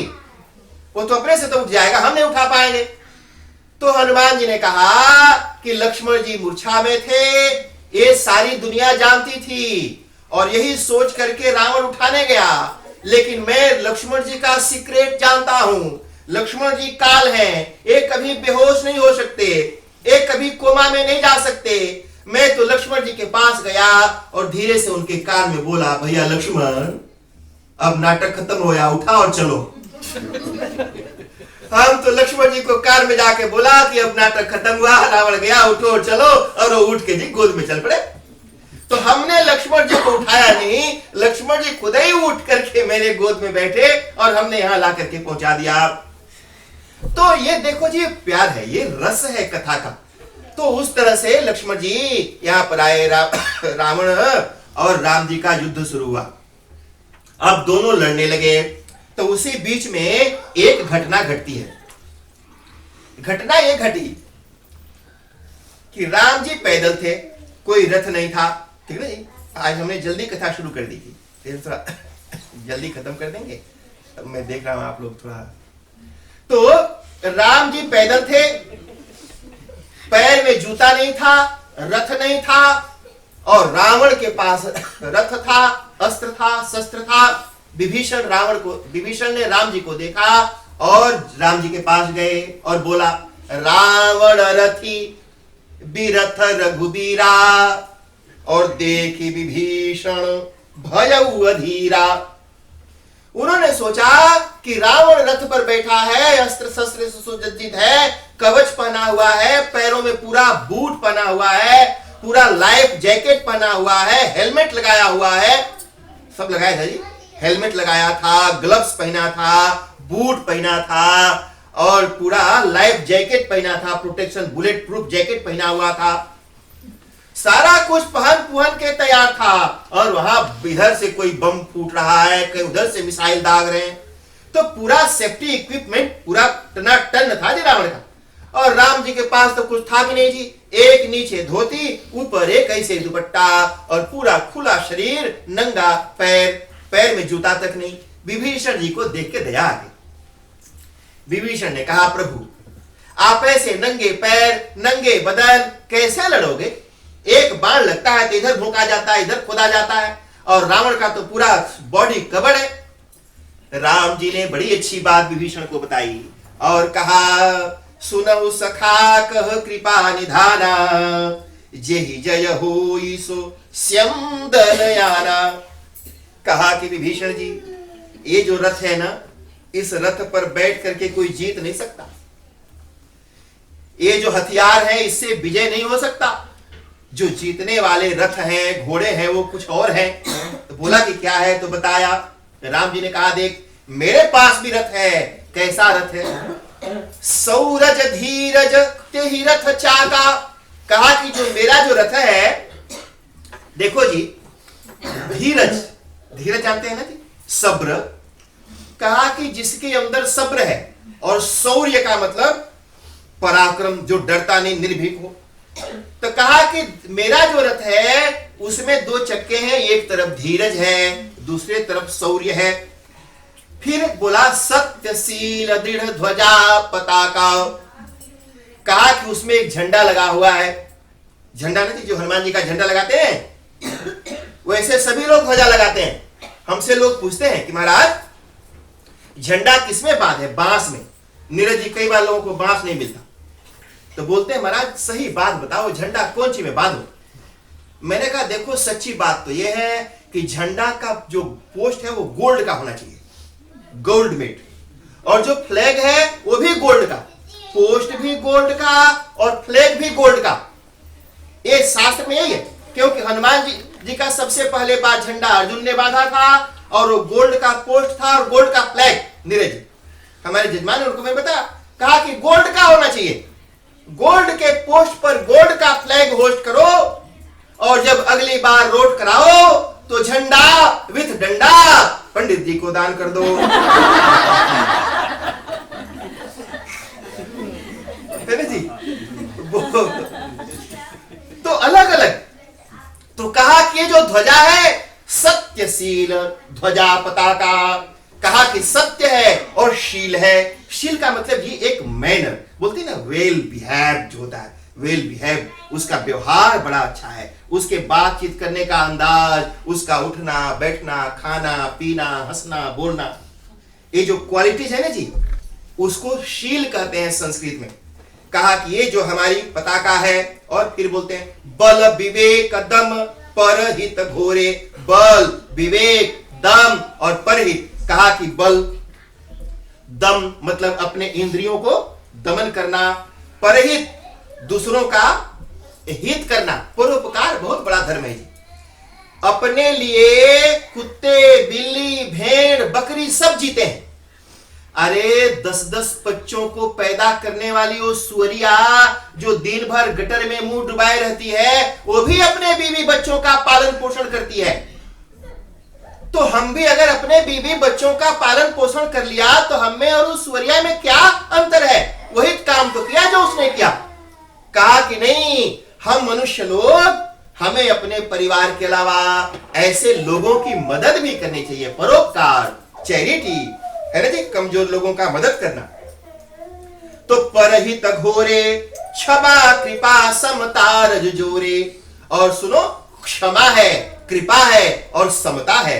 ये थोड़ा सा कॉम्प्लिकेटेड टॉपिक है पर बड़ा इंपॉर्टेंट है जी। ये जीवन में जिसके होगा उसकी जीत होगी। फिर बोलते हैं ईस भजनु सारथी सुजाना। सारथी होता है जी ड्राइवर।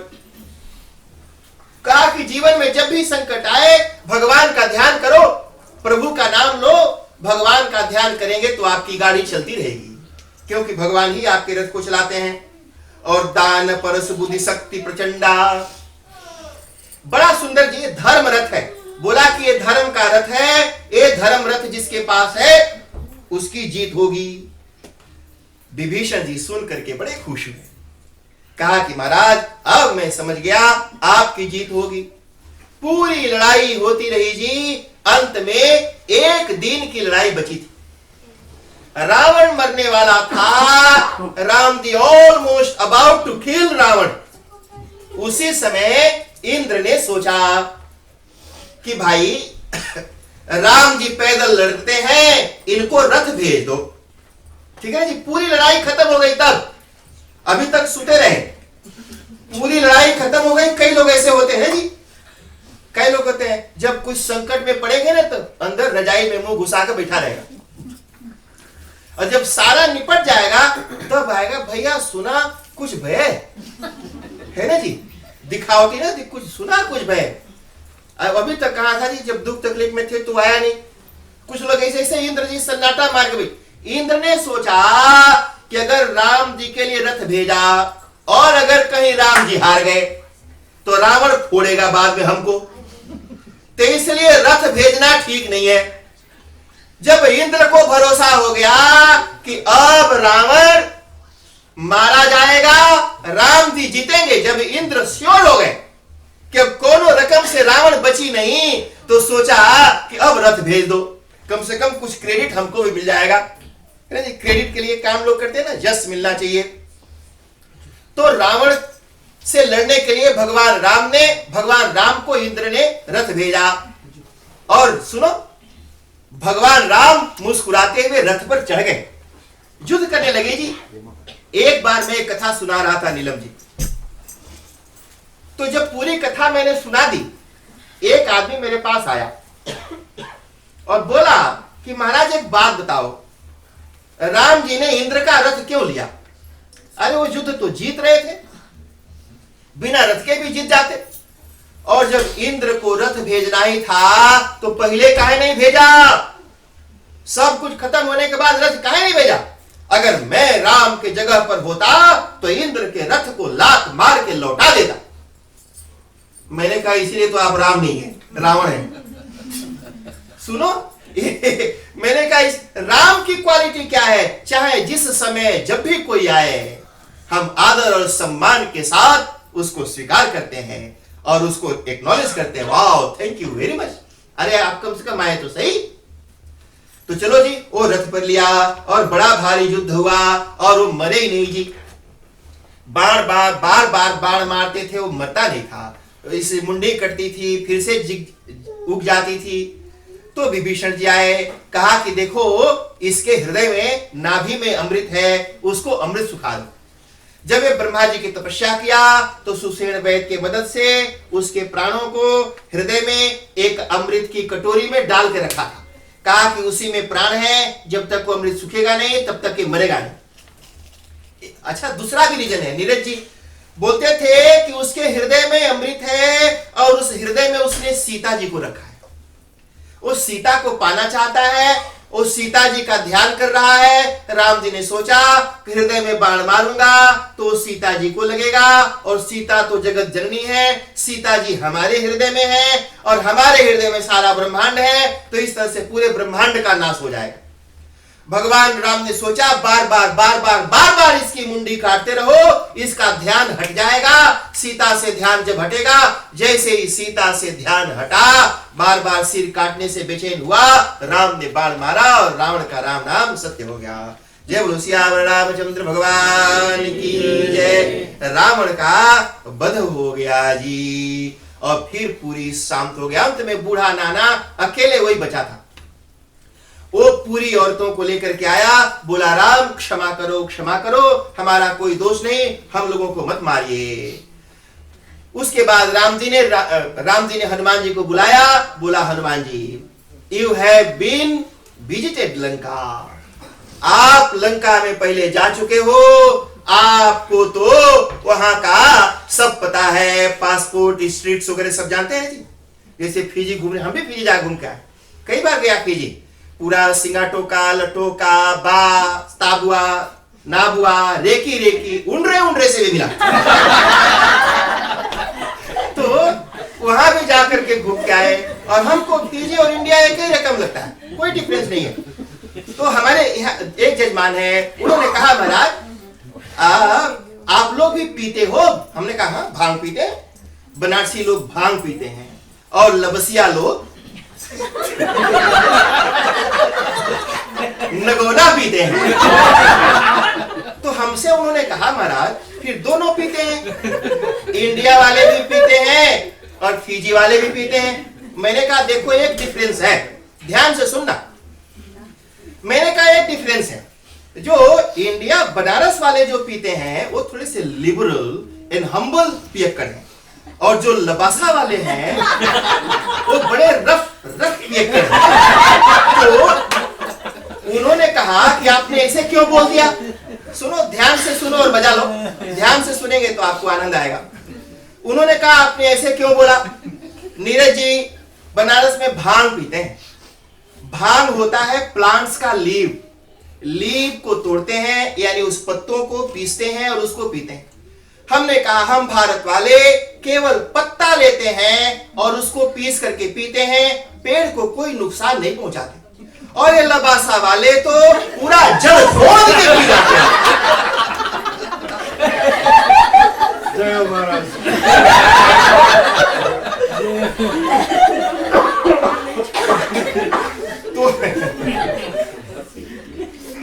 तो फिजी में और इंडिया में हमको कोई अंतर नहीं लगता,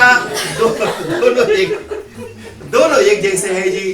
तो चलो जी, तो अंत में हनुमान जी को बुलाया गया। बोला हनुमान जी आप जाइए, क्योंकि आप लंका में पहले जा चुके हैं, आप लंका घूम चुके हो, लंका को जानते हो, इसलिए आप जाओ। तो हनुमान जी गए। अब देखना जी, very important thing I would like to tell you all. जब हनुमान जी लंका में गए तो एक को मर्द बचा नहीं था, सब के सब मारे गए थे, ऑलमोस्ट डेड, खाली औरतें बची थी। जब उन राक्षसियों को पता चला कि वोइला बानर जो लंका जला के गया और राक्षसों को मार के गया वापस फिर लंका में आ रहा है, तो सारी राक्षसियां डर गईं। ये बात इसी रामायण में तुलसीदास जी लिखते हैं, और आप एक खोल करके पढ़िए। सारी राक्षसियां डर गईं और सबने पूजा की थाल सजा करके अगरबत्ती, दिया, फल, फूल, चंदन, अक्षत लेकर के और हनुमान जी की पूजा करने के लिए लाइन से गली में खड़ी। सभी राक्षसियों ने हनुमान जी की विधिवत पूजा की। हनुमान जी सभी की पूजा स्वीकार करते हैं, प्रसन्न होकर के अभय दान देते हैं, बोलते हैं आज के बाद तुमको किसी से डरने की जरूरत नहीं। यानी राक्षसी पूजा करती हैं और हनुमान जी स्वीकार करते हैं, और मनुष्य की स्त्री पूजा करेगी तो हनुमान जी को प्रॉब्लम होगी, नहीं हो सकता। पंडित लोग बोलते हैं नहीं बैठना है, मत बैठो, पत्नी को नहीं बैठाता। सुनो, जब दोबारा पंडित आपको बोले तो उससे पूछना कि महाराज जब शादी कराते हैं ना जी, शादी होती है तो पंडित जी माइक में चिल्ला चिल्ला के बोलता कि आज के बाद कोई भी धर्म का काम करना, पूजा करना, हवन करना, तीर्थ करना, हमेशा पत्नी को साथ रखना, बोलता है ना जी। शादी के कितने साल हो गए आप? सुनो, मांगो एवरी ईयर रिफ्रेशर कोर्स करो।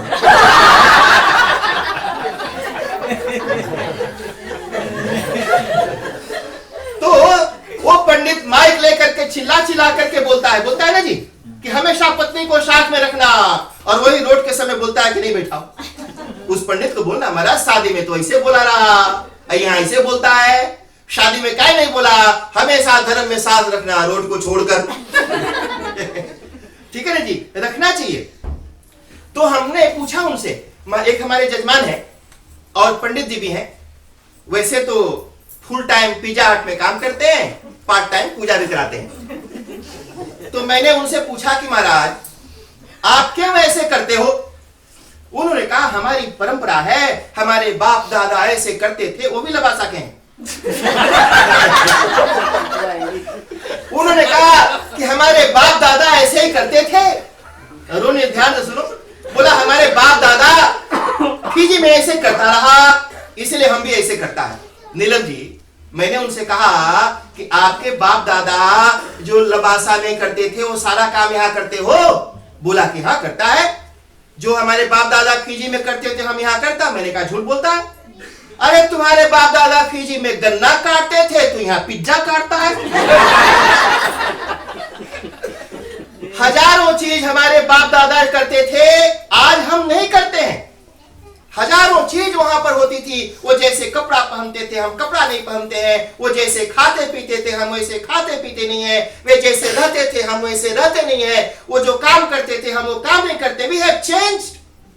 हजारों चीजें हमने बदल डाली और कुछ चीजें पकड़ के रखी है।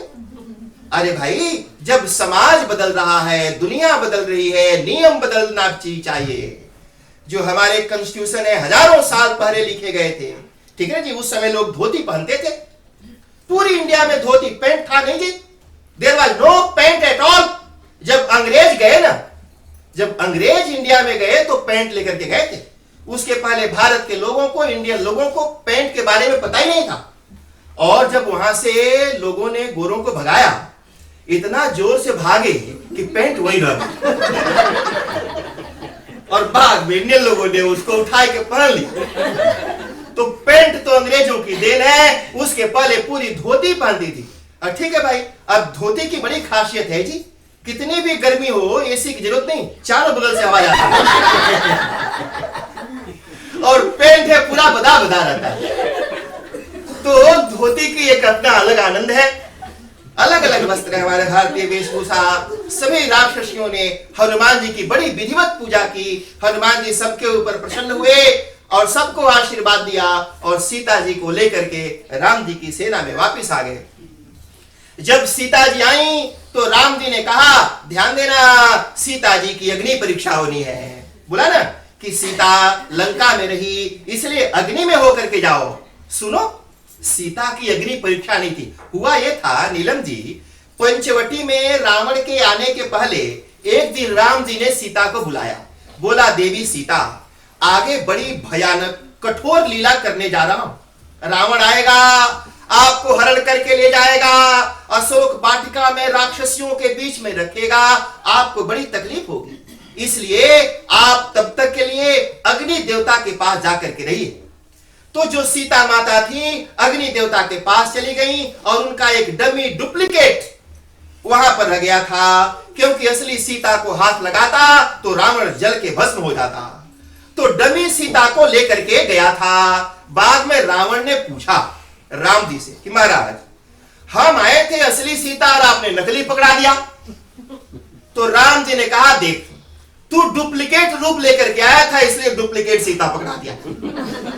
अगर तू असली रूप में आया होता, ओरिजिनल फॉर्म रावण के रूप में, तो असली सीता को दे देता। तो सीता अग्नि के पास थी, अग्नि से वापिस सीता को बुलाना था। कैसे बुलाए? तो एक बहाना, ड्रामा, नाटक करना था ताकि सीता जी आ जाए। नहीं तो लोगों को लगेगा कि देखे तो नकली सीता सारा काम कर रही थी। तो इसलिए नकली सीता अग्नि में गई और असली सीता बाहर आ गई। There was no doubt, Sita के कैरेक्टर में राम को कोई डाउट नहीं था, कोई परीक्षा वगैरह नहीं थी।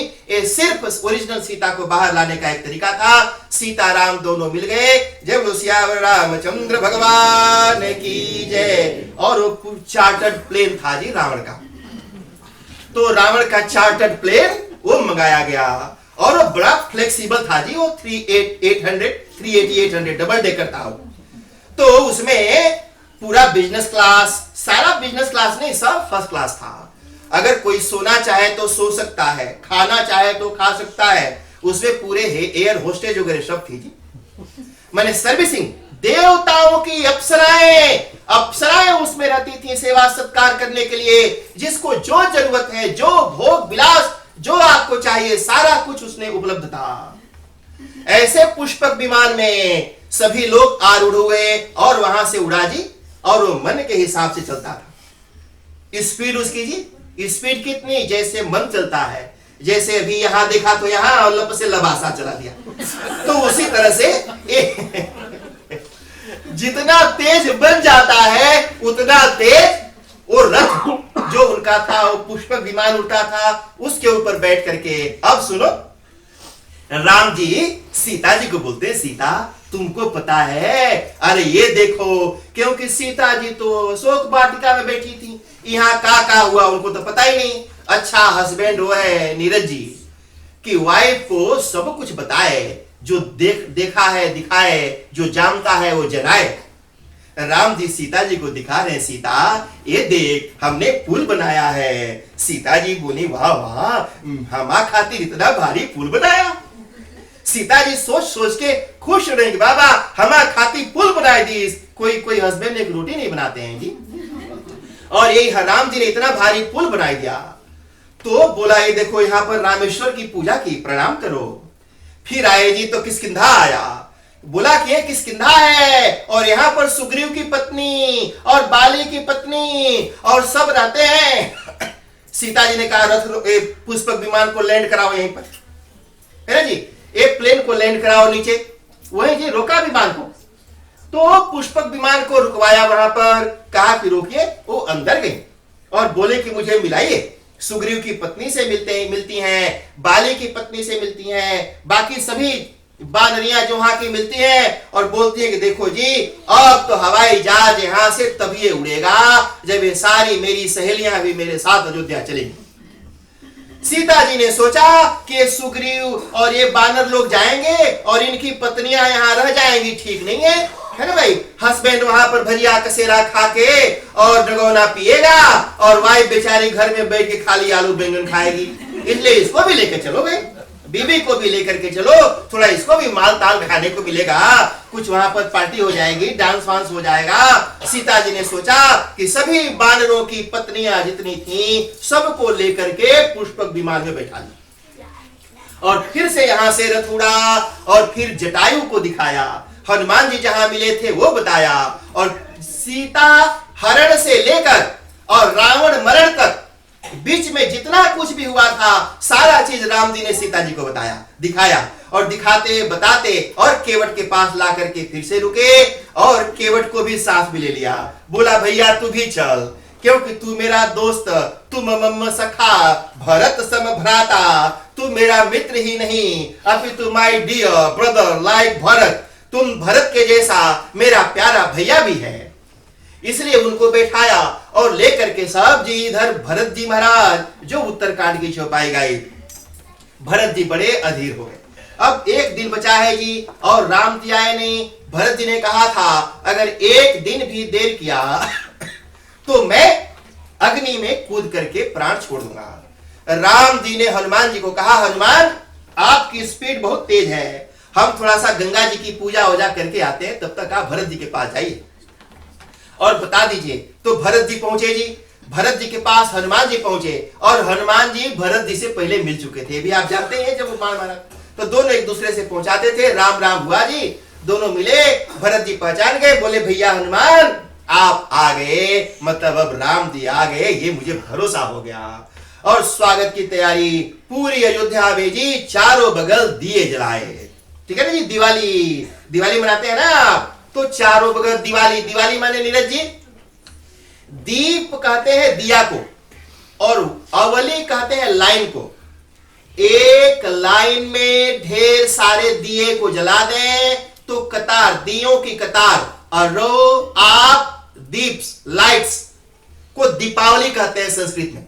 तो लोगों ने इतने दिए जलाए कि दूर से देख करके लोग कहते थे कि ओ देख वहां दीपावली है, मतलब दीपों की लाइन है। ओरिजिनल घी जी, घी के दिए जलाए, क्योंकि उस समय चाइना नहीं ना था, तो इसीलिए वो चाइनीज दिया था नहीं तो लोग चाइनीज जो फुलझड़ी लाके भुक भुक वाले बार देते हैं। कुछ मेहनत करना नहीं जी, थोड़ा सा मेहनत करो, थोड़ा मेहनत करना चाहिए। तो इतने दिए, तो दीपावली मतलब दियों की लाइनें लाइनें लाइनें बनाई, उसको दीपावली कहा जाता है। दीपावली का कोई मुहूर्त नहीं होता, पंडित रेडियो में बताता है कि शाम को 7 बजे मुहूर्त है, ये तो रेडियो का मुहूर्त है, ताकि दिन भर काम करके लोग आएंगे तो संजा के लोग रेडियो सुनेगा। ये दीपावली का कोई मुहूर्त नहीं, ठीक है ना जी। अरे हमारे यहाँ तो इंडिया में जब जब इंडियन क्रिकेट टीम जीतती है तब तब दिवाली होता है, एवरीडे दिवाली है। अगर आपके जीवन में रोज खुशहाली है तो रोज दिवाली है। दरिद्र लोग एक दिन दिवाली मनाते हैं और happy heart people celebrate Diwali everyday. तो इस तरह से अयोध्या में चारों तरफ उत्सव सेलिब्रेशन का वातावरण, और उधर भगवान राम का वो चार्टर्ड प्लेन की लैंडिंग हुई जी वहां पर अयोध्या में। और सबसे पहले राम जी जाकर के माता कैकेयी से मिलते हैं, धन्यवाद दिया ना जी, क्योंकि कैकेयी ने राम जी का बड़ा काम किया था। उसके बाद अपनी बाकी माताओं से मिलते हैं, पूरा उत्सव होता है, भगवान राम का राज्याभिषेक होता है। 12,000 साल तक भगवान राज्य करते हैं, 12,000 ईयर्स तक भगवान ने शासन किया। अंत में जब केवल 12 वर्ष बचा था, at the end of his life सिर्फ 12 इयर्स रिमेनिंग था, उसी समय एक धोबी ने सीता जी के कैरेक्टर के ऊपर लांछन लगाया। सीता जी उस समय गर्भवती थी, 12 साल के लिए उनको वनवास में भेज दिया गया। अच्छा सुनो, जब दशरथ जी मरे तो दशरथ जी की मृत्यु नेचुरल डेथ नहीं था रोनी, इट वॉज अननेचुरल डेथ, ठीक है ना जी, अकाल मृत्यु। जब दशरथ जी मरे तो उनकी जो नेचुरल आयु के 12 वर्ष बचे थे, 12 वर्ष बचे थे, दशरथ जी मर गए।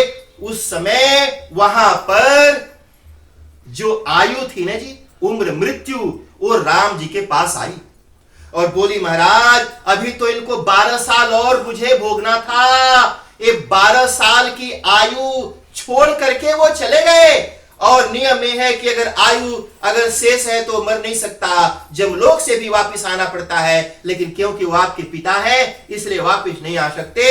ये 12 साल की आयु अब आप भोगिए।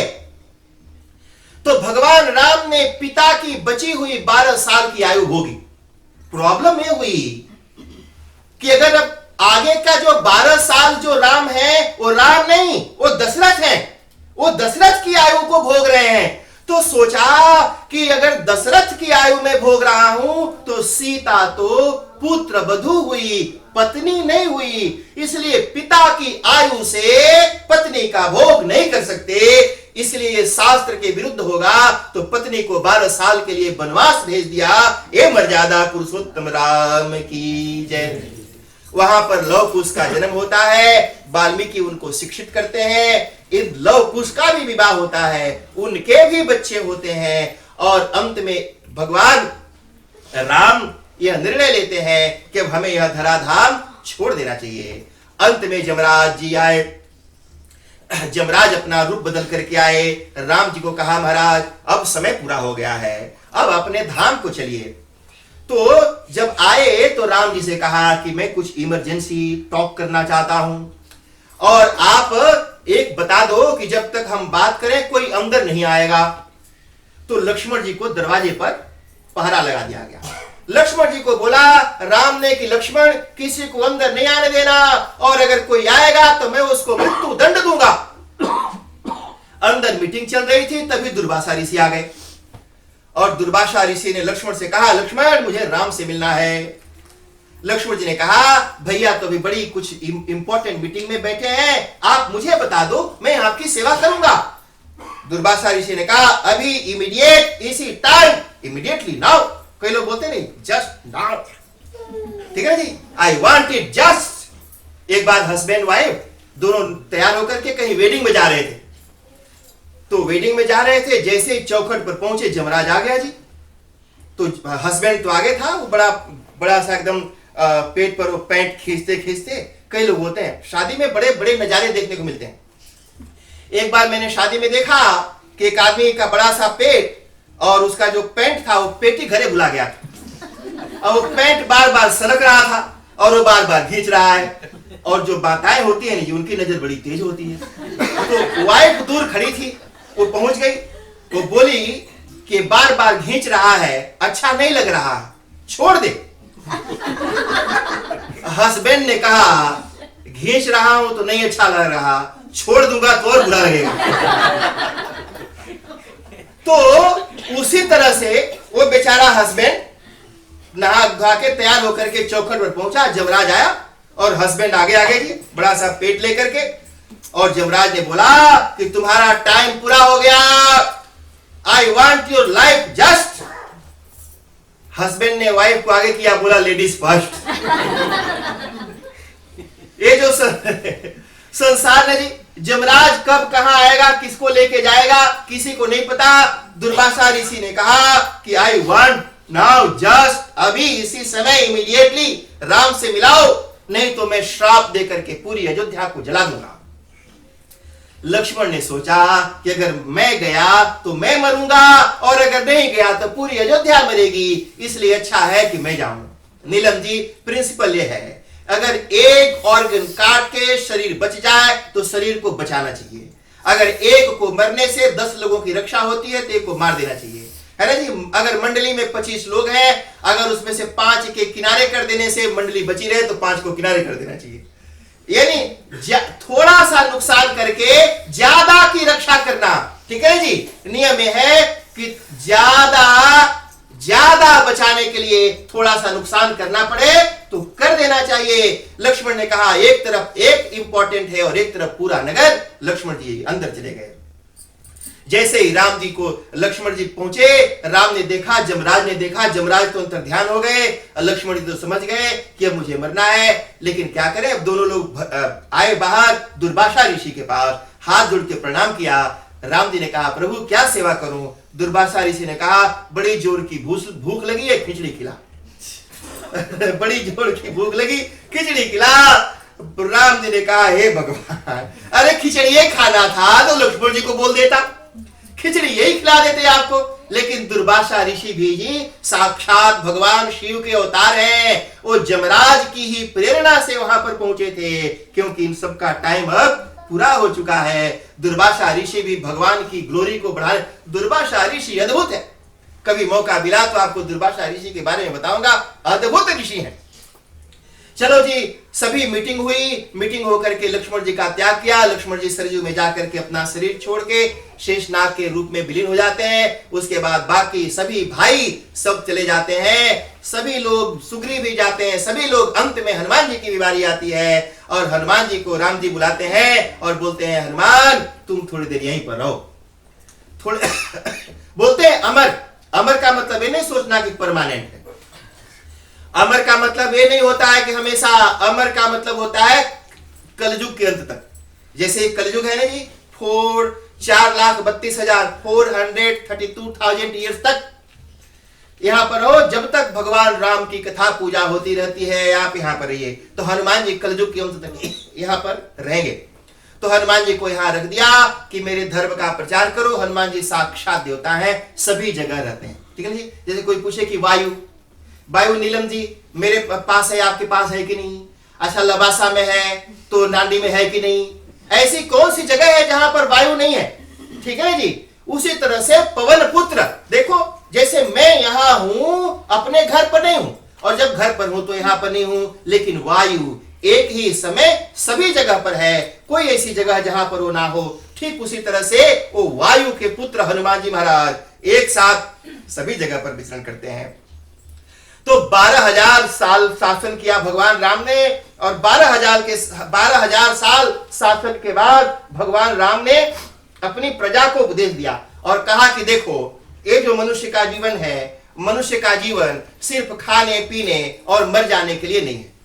उन्होंने कहा कि देखो जी ये जो शरीर है इसको रिसाइकल मत बनाओ। नीरज जी, गेहूं, धान, भिंडी, बैंगन वो हम खाते हैं और हमारा शरीर बनता है। मां जो खाती है, ध्यान से 2 मिनट में सुन लो, अब कथा पूरी है। मां जो खाती है, खाए हुए अन्न से, मां के गर्भ में भोजन से शरीर बनता है, भोजन से ही शरीर बनता है, ठीक है ना जी। कोई और चीज से शरीर नहीं बनता, भोजन से बना। पैदा होते समय 3 किलो का baby after few years becomes 300 kilo. कैसे?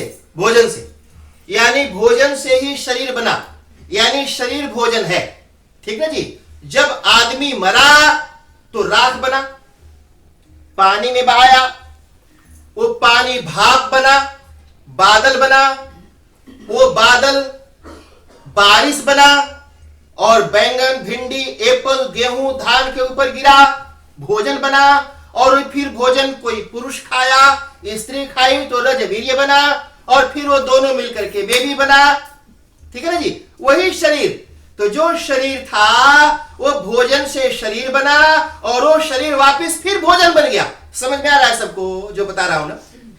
तो ये जो शरीर है भोजन से शरीर बनता है, और शरीर वापस फिर भोजन बनता है, फिर भोजन, फिर शरीर, फिर भोजन, फिर शरीर। ये रिसाइकल की तरह हमारा शरीर है। पुनरपि जननम पुनरपि मरणम पुनरपि जननी जठरे शयनम। भगवान राम ने कहा ए तन का फल भोग न भाई। कहा कि बार बार मरो, भोजन बनो, फिर से शरीर बनो, फिर भोजन, फिर शरीर। कहा कि इस चक्कर में मत पड़ो। क्या करना जी? कहा कि संसार है, इस संसार को वैसे ही देखना। कैसे? जैसे मान लो आप एरोप्लेन में बैठ के जाते हैं, 380 800 जो है ना जी, डबल डेकर वाला हो, उसमें बैठ करके गए और अच्छी विंडो सीट मिल गई और पड़ोसन भी अच्छी मिल गई। सपोज मान लो कोई सुंदर सी इधर भी, सुंदर सी इधर भी, और एयर होस्टेज भी बड़ी अच्छी अच्छी जी। कई बार लोग बार बार वो बेल बजा के बुलाते हैं कि कभी कुछ दे दो। सुनो, तो एयर होस्टेज भी अच्छी मिल गई, सारा सब कुछ अच्छा है, और उसी समय नीरज जी प्यार हो जाए कि अब तो हम यही विंडो सीट पर इन्हीं दोनों पड़ोसन के साथ और इन्हीं एयर होस्टेज के बीच में अब तो रहना चाहता हूं। अगर ऐसा ड्रीम कोई पाल ले तो वह दुखी होगा, क्योंकि जैसे ही फ्लाइट लैंड होगी, अगर वो नहीं भी उतरे तो धक्का मार के उसको उतार देंगे। तो इसलिए अगल बगल में बैठे पड़ोसन से अटैचमेंट क्रिएट मत करो।